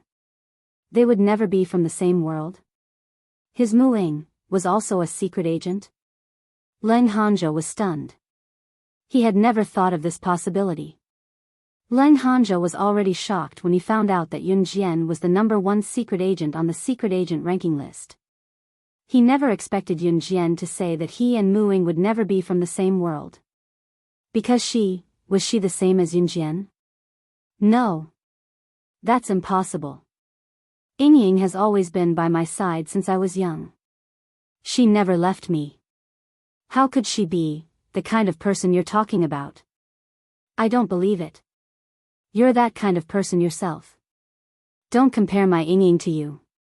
Lang Hanja loved Mu Ying to the point of insanity. He didn't believe Yun Jian's words at all. He even yelled at Yun Jian. Yun Jian chuckled at Lang Hanja's words. Mu Ying stood up and let go of Mad Dragon's embrace. She stopped Yun Jian. Yun Jian, this is my problem. I'll settle it myself. Mu Ying had recovered from the tense atmosphere. Okay. Yun Jian nodded and stood beside Ce, who had just walked over. Lang Hanja looked at Mu Ying with pleading eyes, as if he wanted to get the answer he wanted. But Mu Ying said, Yun Jian is right. I'm not the real Mu Ying. I'm just a wisp of consciousness. The real Mu Ying died in a car accident when she was young. Do you still remember that crazy doctor? He was the one who injected my consciousness into the dead Mu Ying. As for me, I was just a nameless assassin in the Enhun organization back then. I was once abducted into the organization along with hundreds of other children. I lived an ignoble existence in the cruel world. In the end, my limbs were cut off, my heart was dug out while I was still alive, and I was a pitiful little girl who was torn apart by wolves and dogs. Your Mu Ying, your beloved Mu Ying, is dead. Mu Ying's words hit the nail on the head. Lang Hanja was stunned by Mu Ying's words. He couldn't believe it, and he didn't dare to imagine that the girl he had loved since he was a child had changed halfway through. You're lying to me. Leng Hanja shouted at Muing like a madman. Muing stopped breathing after the car accident. I was the one who came back to life when she was buried, so she is already dead. I am me, I am My. Muing suddenly raised her voice. This made Leng Hanja completely believe him, and his mind was in a mess. If that was the case, then what was he? Did he love the young Muing or the current Muing? What was he after? Leng Hanja sat on the ground, completely paralyzed. How did you die? Cut off your limbs. Dug out your heart. Torn apart by wolves and dogs? This is a lawful society. How could such a cruel thing happen? Leng Lingling didn't care if Leng Hanja believed it or not. Leng Lingling's focus wasn't on the fact that Muing was no longer the Muing she used to be. Leng Lingling, Gua Xiao and the others were just normal students after all. They had never heard of such a horrifying way of dying. Not to mention that such a horrifying person was standing right in front of them. Leng Lingling felt a chill run down her spine. Muing didn't reply to Leng Lingling, but Yun Jian did. Yun Jian smirked and told Leng Lingling, "You're right."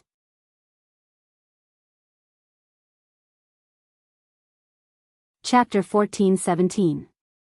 Leng Lingling and this group of obedient girls who were protected in the arms of their parents would never be able to understand how they, who lived in this cruel and murderous world, managed to survive. Perhaps to them, the best life wasn't that tomorrow would be better than today, but that tomorrow they were still alive, that they weren't dead yet. Hearing Yun Jian's serious words, Leng Lingling gulped. She was sure that the current Muing was no longer the Muing of the past. After all, Muing was her best friend when they were young. Ever since Muing got into a car accident when they were young, she changed. She often hid in a corner and ignored her and her brother, Leng Hanja. From then on, Leng Lingling hated Muing. Perhaps Leng Lingling didn't hate Muing back then. She just didn't want to play with Muing anymore. Later on, Muing refused to be with her brother, Leng Hanja. Seeing how her brother did so much for Muing but didn't get anything in return, Muing started to hate Muing. Leng Lingling believed it when she got the answer. The Muing of the past and Muing after the car accident were too different. But Leng Hanja was different. He didn't believe it because he didn't want to accept the truth. Ugh. Is the world you live in really that scary? Leng Lingling muttered after hearing Yun Jian's words. Yun Jian ignored Leng Lingling this time and smiled coldly. Yun Jian, we. Muing, who was standing not far away, signaled Yun Jian. Yun Jian saw Mu Ying's signal and suddenly realized something. Then, Yun Jian walked towards Leng Lingling. Muing walked towards Leng Hanja. Seeing Muing walking towards him, Leng Hanja thought that his Ying was back. Ying. Are you planning to? Before Leng Hanja could finish his sentence, Muing appeared in front of Leng Hanja and knocked him unconscious with a horizontal slash. Brother. You guys. Leng Lingling was so shocked by the sudden turn of events that she let out a cry. Just as she spoke, she was knocked unconscious by Yun Jian. Leng Hanja and the others fainted. These people's memories could not be kept, especially since they already knew that Yun Jian was the top secret agent in the international secret agent ranking, slaying God. After the group of people were knocked unconscious, Yun Jian took out 3 bottles of chemical solvent from her bag. The liquid in these bottles was a new liquid called the 3-hour amnesia liquid that Qing Yu had recently developed. As long as a person drank a little of this liquid, they would forget everything that happened 3 hours ago. This was Qing Yu's latest product and it was one of a kind in the world. She did not sell it but gave Yun Jian 3 bottles. Yun Jian's identity as the top secret agent ranking, slaying God, was exposed. Not only would Leng Hanja and the rest have to forget about it, even the group of people who came with the tour group would have to forget about it. Therefore, after knocking out Leng Hanja and the rest, Yun Jian gave each of them a drop of the amnesia liquid. She then got Mad Dragon to knock out everyone in the tour group and gave each of them the 3-hour amnesia liquid. They were very close to the entrance of the Amazon forest, so they were not afraid that no one would notice them if they were knocked out. Yun Jian only used 1/3 of the 3-hour amnesia liquid from one of the 3 bottles. By the time Yun Jian rescued the savage from the Wildlife Research Institute nearby and brought him back to the tribe, it was already evening. Leng Hanja and the rest, including Dan Xingjie and the tour group, were all knocked out. It was obvious that they had forgotten everything that happened 3 hours ago.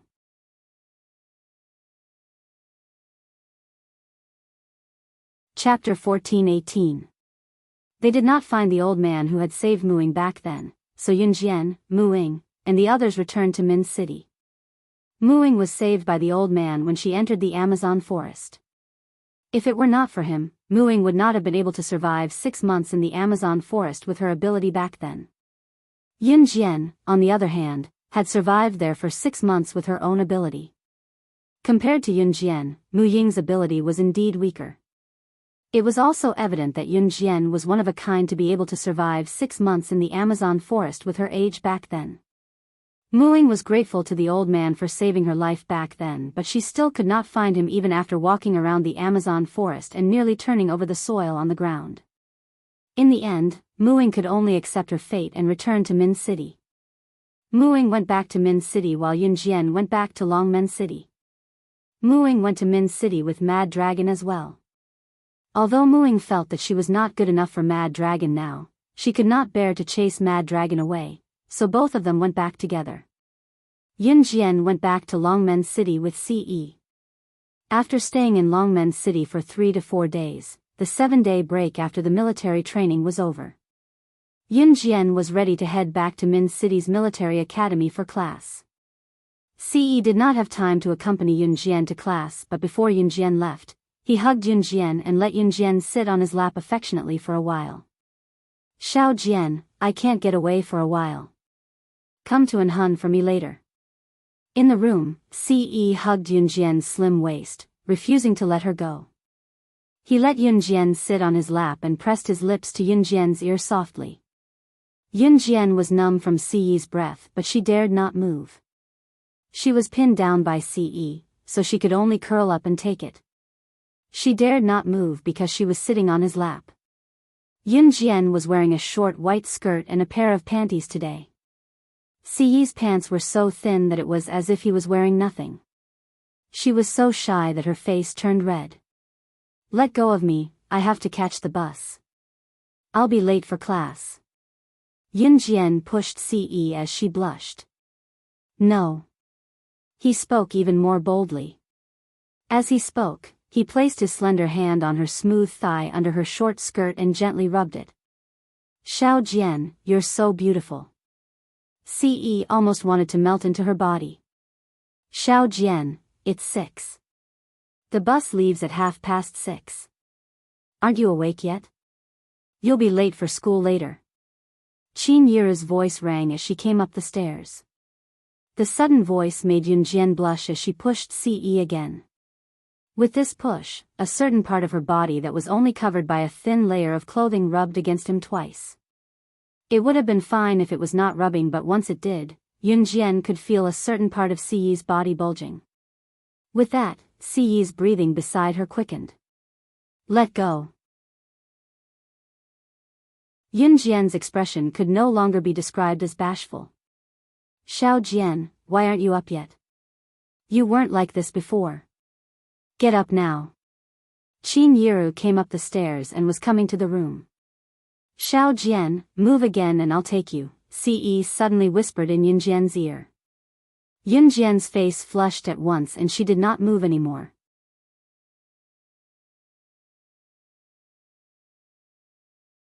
Chapter 14:19. Just as Qin Yiru opened the door, she saw Yun Jian standing in front of her in a white miniskirt. Her daughter was looking at her with a blushing face. "Xiao Jian, what's wrong?" Qin Yiru was surprised. "Did you bully Ae?" What Qin Yiru said next, however, made Yun Jian wonder if she was Qin Yiru's biological daughter. "Mom, I didn't," Yun Jian said as she walked around Qin Yiru and went downstairs, reaching for her bag as she walked. "Breakfast is on the dining table. Remember to bring it to the car." Qin Yiru watched Yun Jian's back as she hurried down the stairs. She covered her mouth and chuckled before calling out to Yunjian. Yunjian hummed in response and went downstairs to pick up the breakfast that Qin Yiru had put in a white plastic bag from the dining table before heading out. She drove the car to Min City Military Academy. The 7-day holiday was over and today was the 10th of September. It was also the official start of Yunjian's school at Min City Military Academy. Hence, Qin Yiru wanted her to change into a white miniskirt with a pink top. Yunjian did not mind as she changed into it. She was also puzzled why CE did not tell her to wear such a short skirt today. Shaking her head to stop thinking about it, Yunjian picked up her breakfast and carried her bag before heading out. Inside the house, CE smirked. He was still thinking about how alluring Yunjian looked under her miniskirt. He would never tell anyone that he did not stop Yunjian from wearing such a short skirt today because, cough. It was already 8:30 a.m. when she arrived at Min City Military Academy. 9:00 was the school arrival time. Considering that the students came from far away, the school purposely allowed them to arrive before 9 o'clock on the first day. The next day, he would wake up at his normal time. Yunjian attracted a lot of attention as soon as she arrived at school. She still had her hair tied up in a high ponytail, but she wore a white short skirt and a pink top. She had a beautiful face, and her perfect face attracted the attention of countless people around her. Even the girls couldn't help but take a few more glances. Yunjian, I'm here. Come here quickly. Lin Wan was already waiting for Yunjian at the school gate. When she saw Yunjian, she rushed over and looked at Yunjian from head to toe. Hey, Yunjian, this short skirt really matches you. It's so beautiful. As she spoke, Lin Wan looked around again. She didn't see Muing. Why isn't Muing here today? I remember that she was always the first one to arrive. Let's stand here and wait. Yunjian pointed at the security post at the school gate and said. Okay. Lin Wan nodded. Then, she stood with Yunjian at the security post at the school gate and waited for Muing. Just as Yunjian and Lin Wan stood there, a female teacher on duty at the school gate who was less than 1.5 meters tall and wore a pair of stilettos saw Yunjian. She was about 150 kilograms in weight but was less than 1.5 meters tall. She was dressed fashionably in a pair of stilettos. The female teacher on duty saw Yunjian's beautiful figure. She was even wearing a white short skirt. Her perfect figure really made people jealous. So, the female teacher on duty came over and shouted at Yunjian, "Which class are you from?" Yelling wasn't enough. The female teacher even handed her duty book to Yunjian. Then, she shouted at Yunjian, "Write down your class name. Our school is a military school. Since you're here, don't you know the rules of the military school?"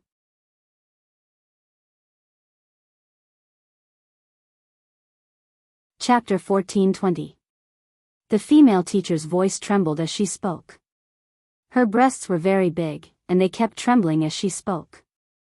The female teacher's breasts were very big, but the fat on her abdomen was even bigger. As her breasts trembled, the fat on her abdomen trembled even more fiercely than the fat on her breasts. When the female teacher said this, she did not give Yunjian and Lin Wan a chance to speak. Instead, she spoke even more fiercely. Her words were like a machine gun, and she did not even give them a chance to take a breather. You girls only know how to dress up. How dare you come to school wearing such a short skirt? This is a military school, hey. Do you know what a military school is? Don't make yourself look like a gorgeously dressed chicken. The boys in our military school will fight for the country's career in the future. They won't waste themselves by dating little girls like you. You girls, why don't you go to high school and come to our military school? Don't tell me you're here to seduce our boys to date you. The female teacher on duty was getting more and more ridiculous with her words. Yunjian did not know the rules of the military school, but since she had broken the rules by wearing a short skirt as Qin Yiru said, she, Yunjian, was not the kind of person who would ignore the school rules. Yunjian had already taken the duty book and pen from the female teacher on duty. She planned to write her name and class on it. Since she had made a mistake, she was not the kind of person who would not admit it. However, this female teacher acted as if she had killed someone. She had not stopped talking since she spoke. This made Yunjian, who was about to write her name and class on the duty book, stop. Hurry up and write. Write your name and class on it. You broke the school rules, so you should be deducted points. The female teacher on duty saw that Yunjian had stopped writing, so she frowned and urged her. Teacher, this is our first offense, and we are freshmen. We have not learned the school rules. My friend will not wear short skirts in the future. Can you not deduct this point? Lin Wan spoke up for Yunjian. Usually, the first 1 or 2 weeks of school was for the students to get used to the school rules and regulations. Even if the students' names were recorded during the week of duty, the points would not be deducted. This was because the students would definitely need to adapt to a new school. However, at this moment, Teacher Zhou was planning to directly deduct Yunjian's class's score. Therefore, Lin Wan was not convinced.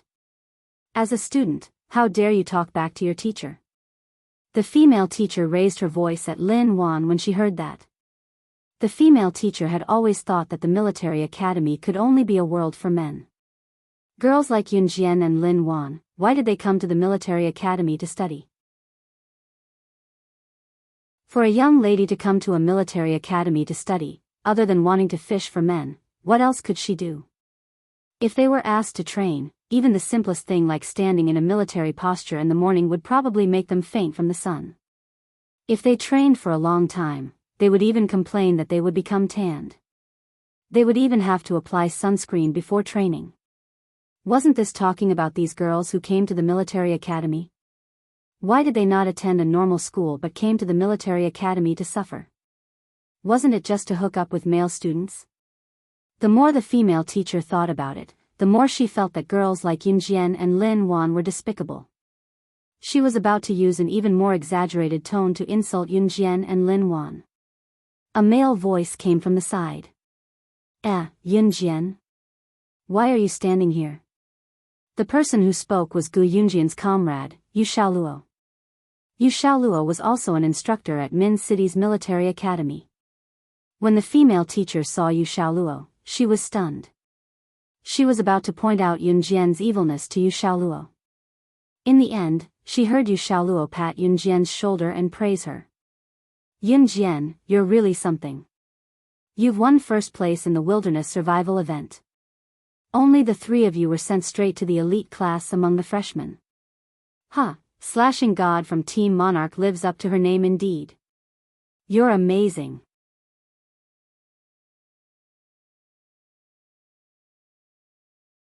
Chapter 1421. The news of Team Monarch slashing God entering Min City's military academy as a freshman had spread like wildfire in the academy. Even if the female teacher did not pay attention to the news, she would have heard about Team Monarch slashing God's impressive feats from others, not to mention that she was a snobbish teacher.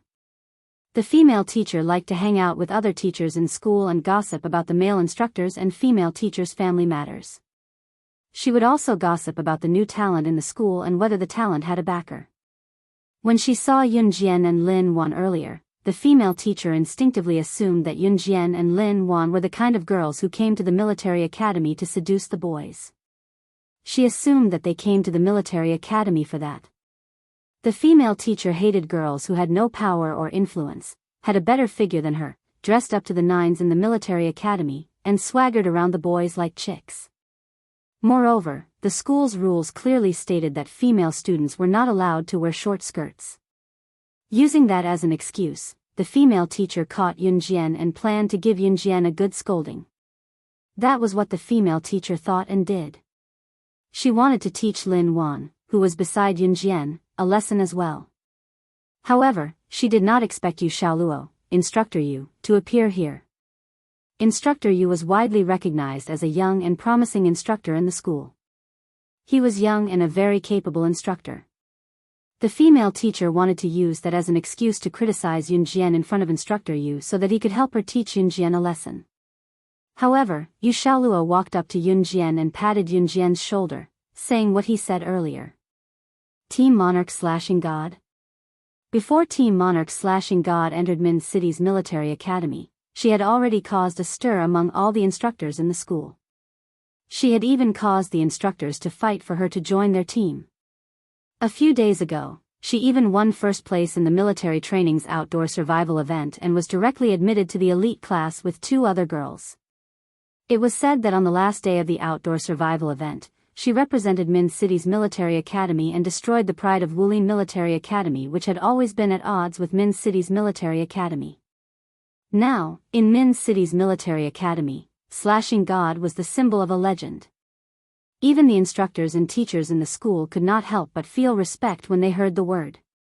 What more a mere female teacher like her? The female teacher on duty's face dropped to the freezing point. Yu Xiaoluo didn't know what the female teacher had just done. After hearing the female teacher's words, he laughed out loud and then responded to the female teacher.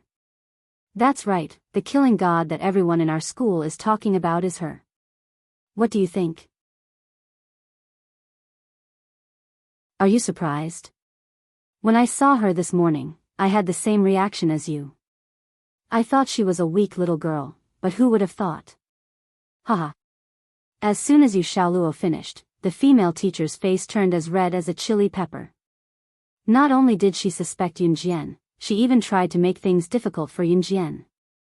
However, the female teacher was also a person who changed her face faster than flipping a book. When she heard that Yunjian was slashing God, she immediately turned to look at Yunjian and put on a smiling face that almost squeezed her wrinkles together. So this beautiful girl is slashing God.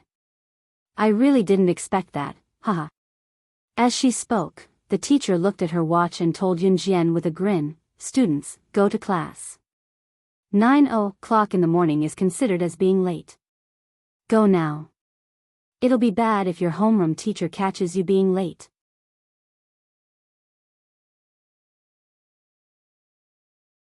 Chapter 14:22. Just now, the female teacher was clearly targeting her.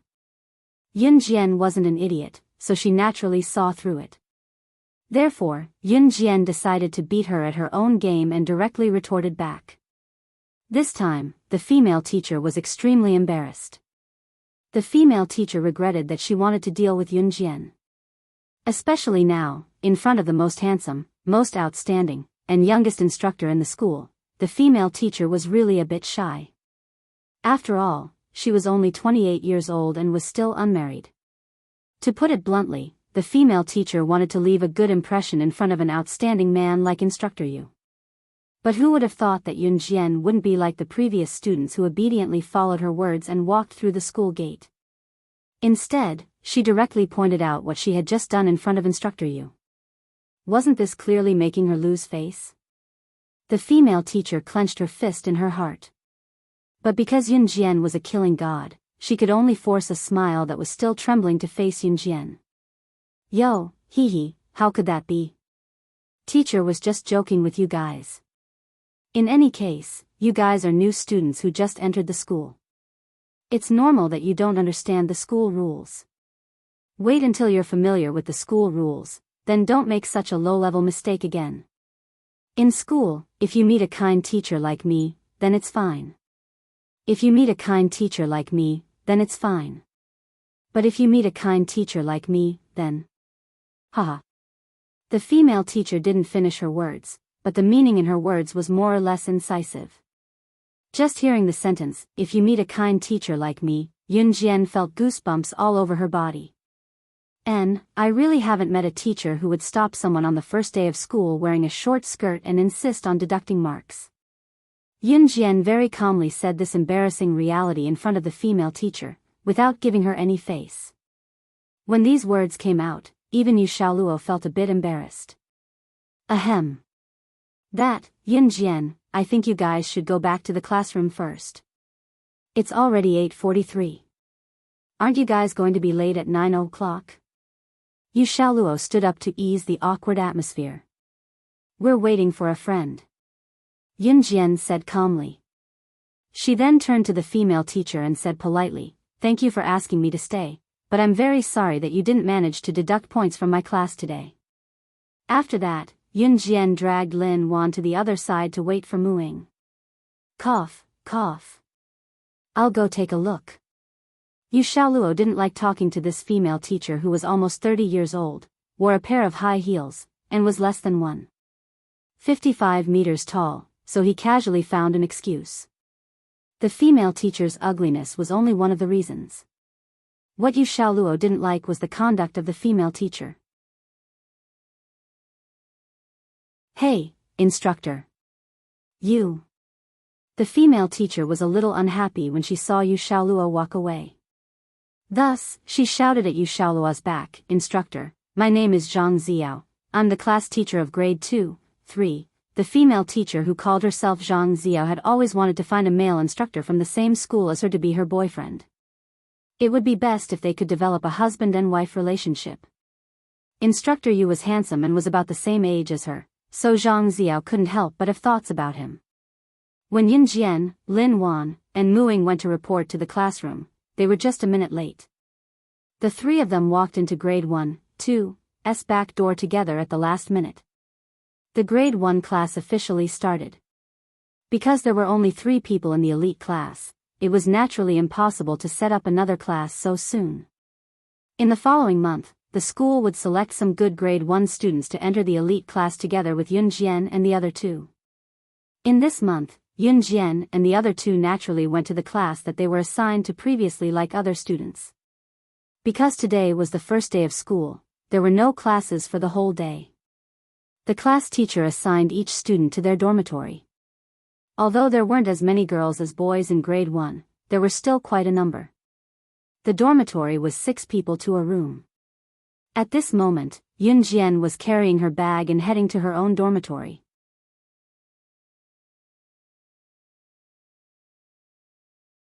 Chapter 1423.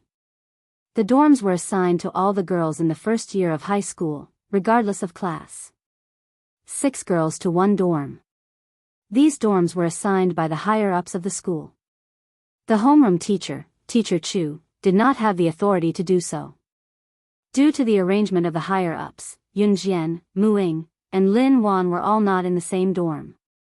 Seeing this result, Lin Wan could not help but complain loudly, we're not in the same dorm? I just went to Teacher Chu to change dorms. He said he did not have the authority to do so, Muing said. Yun Jian narrowed her eyes. If it was a normal high school, the homeroom teacher would have the authority to change dorms. However, it was different in a military school. It was inevitable that there would be some discrepancies. Yun Jian did not find it strange. At this time, on the way to the dorm building, Lin Wan leaned over to Yun Jian and asked softly, "Oh right, Yun Jian, which dorm are you in?" 602, Yun Jian replied. "Wow. I'm in 603. That's not a problem. We're close. Although we can't stay in the same dorm, it's good that we're not far away." Lin Wan said loudly. "Oh right, Muing, what about you?" Lin Wan turned her head and asked Muing. "I'm in 603 like you," Muing said. There were actually only a few girls in the first year of high school. At most, they could form a class of 30 to 40 people. However, sometimes the probability was not high. When they were assigned dorms, they could not be in the same dorm. "Hey, how nice would it be if the 3 of us were in the same dorm?" Lin Wan sighed again. "It's okay. I can go over anytime," Yun Jian said indifferently. "Hey, Yun Jian, didn't the teacher say that our school rules state that students cannot casually sleep in the same dorm? You can't go to other people's dorms?" Lin Wan pouted. "Then I'll sneak over." Yun Jian's lips curled into a smile. Then, she walked towards the dormitory building ahead of Lin Wan and Muing. Muing and Lin Wan both smiled. Both of them had never seen Yun Jian joke before. Now that they saw Yun Jian grinning, they were both stunned. But soon, Muing and Lin Wan followed. The 6th floor of the female dormitory building. Room 602. Lin Wan stood in dorm 603 and looked at Yun Jian reluctantly. In the end, she was pulled into her room by Muing. Yun Jian tilted her head and smiled faintly. Then, she carried her bag and walked into room 602. As soon as she entered the room, Yunjian's roommates who had arrived at school were all in place. They were all sitting on their beds and tidying up their beds. When they saw Yunjian walk in, one of the girls standing at the door grinned at her but didn't say anything. Yunjian walked in with her bag on one shoulder. She had just walked into the room when suddenly, something fell from one of the beds. So annoying. I already said that I don't want to go to school in this damn place. Great, I didn't even bring my teddy bear. Without it, I can't sleep. It was a girl wearing a princess dress and dressed like a doll. She was sitting on the upper bunk bed. She was rummaging through her bag. Seeing that there was nothing in her bag that she wanted, she became impatient and threw a teacup from her bag onto the bed. Yunjian had just entered her dorm when she was hit. Ah! Someone came in. One of the girls couldn't help but exclaim when she saw Yunjian walk in and the teacup just happened to be thrown at Yunjian. The other girls were slightly frightened. However, they saw that after Yunjian sensed the danger, she reached out and caught the teacup that the girl in the princess dress had thrown from the upper bunk. Yunjian didn't even look up and caught it.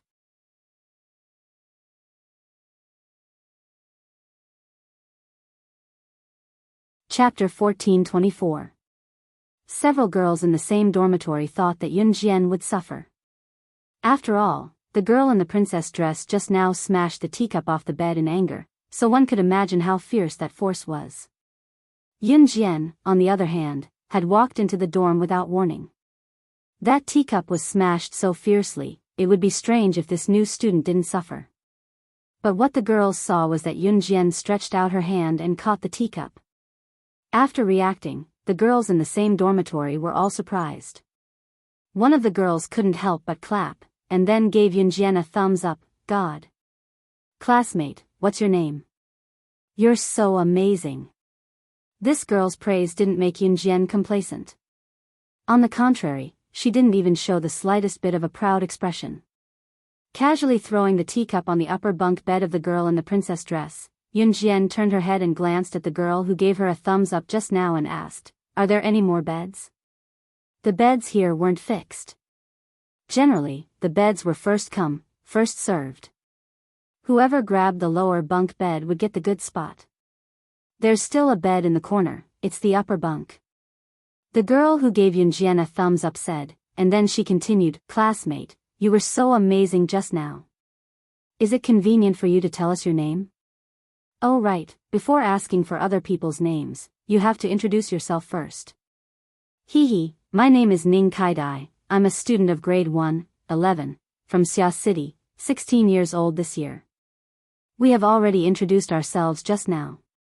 Now our dormitory has 5 roommates including you, so you can introduce yourself again. A girl standing next to Ning Kaidai put her arm around Ning Katie's shoulder and said to Yunjian.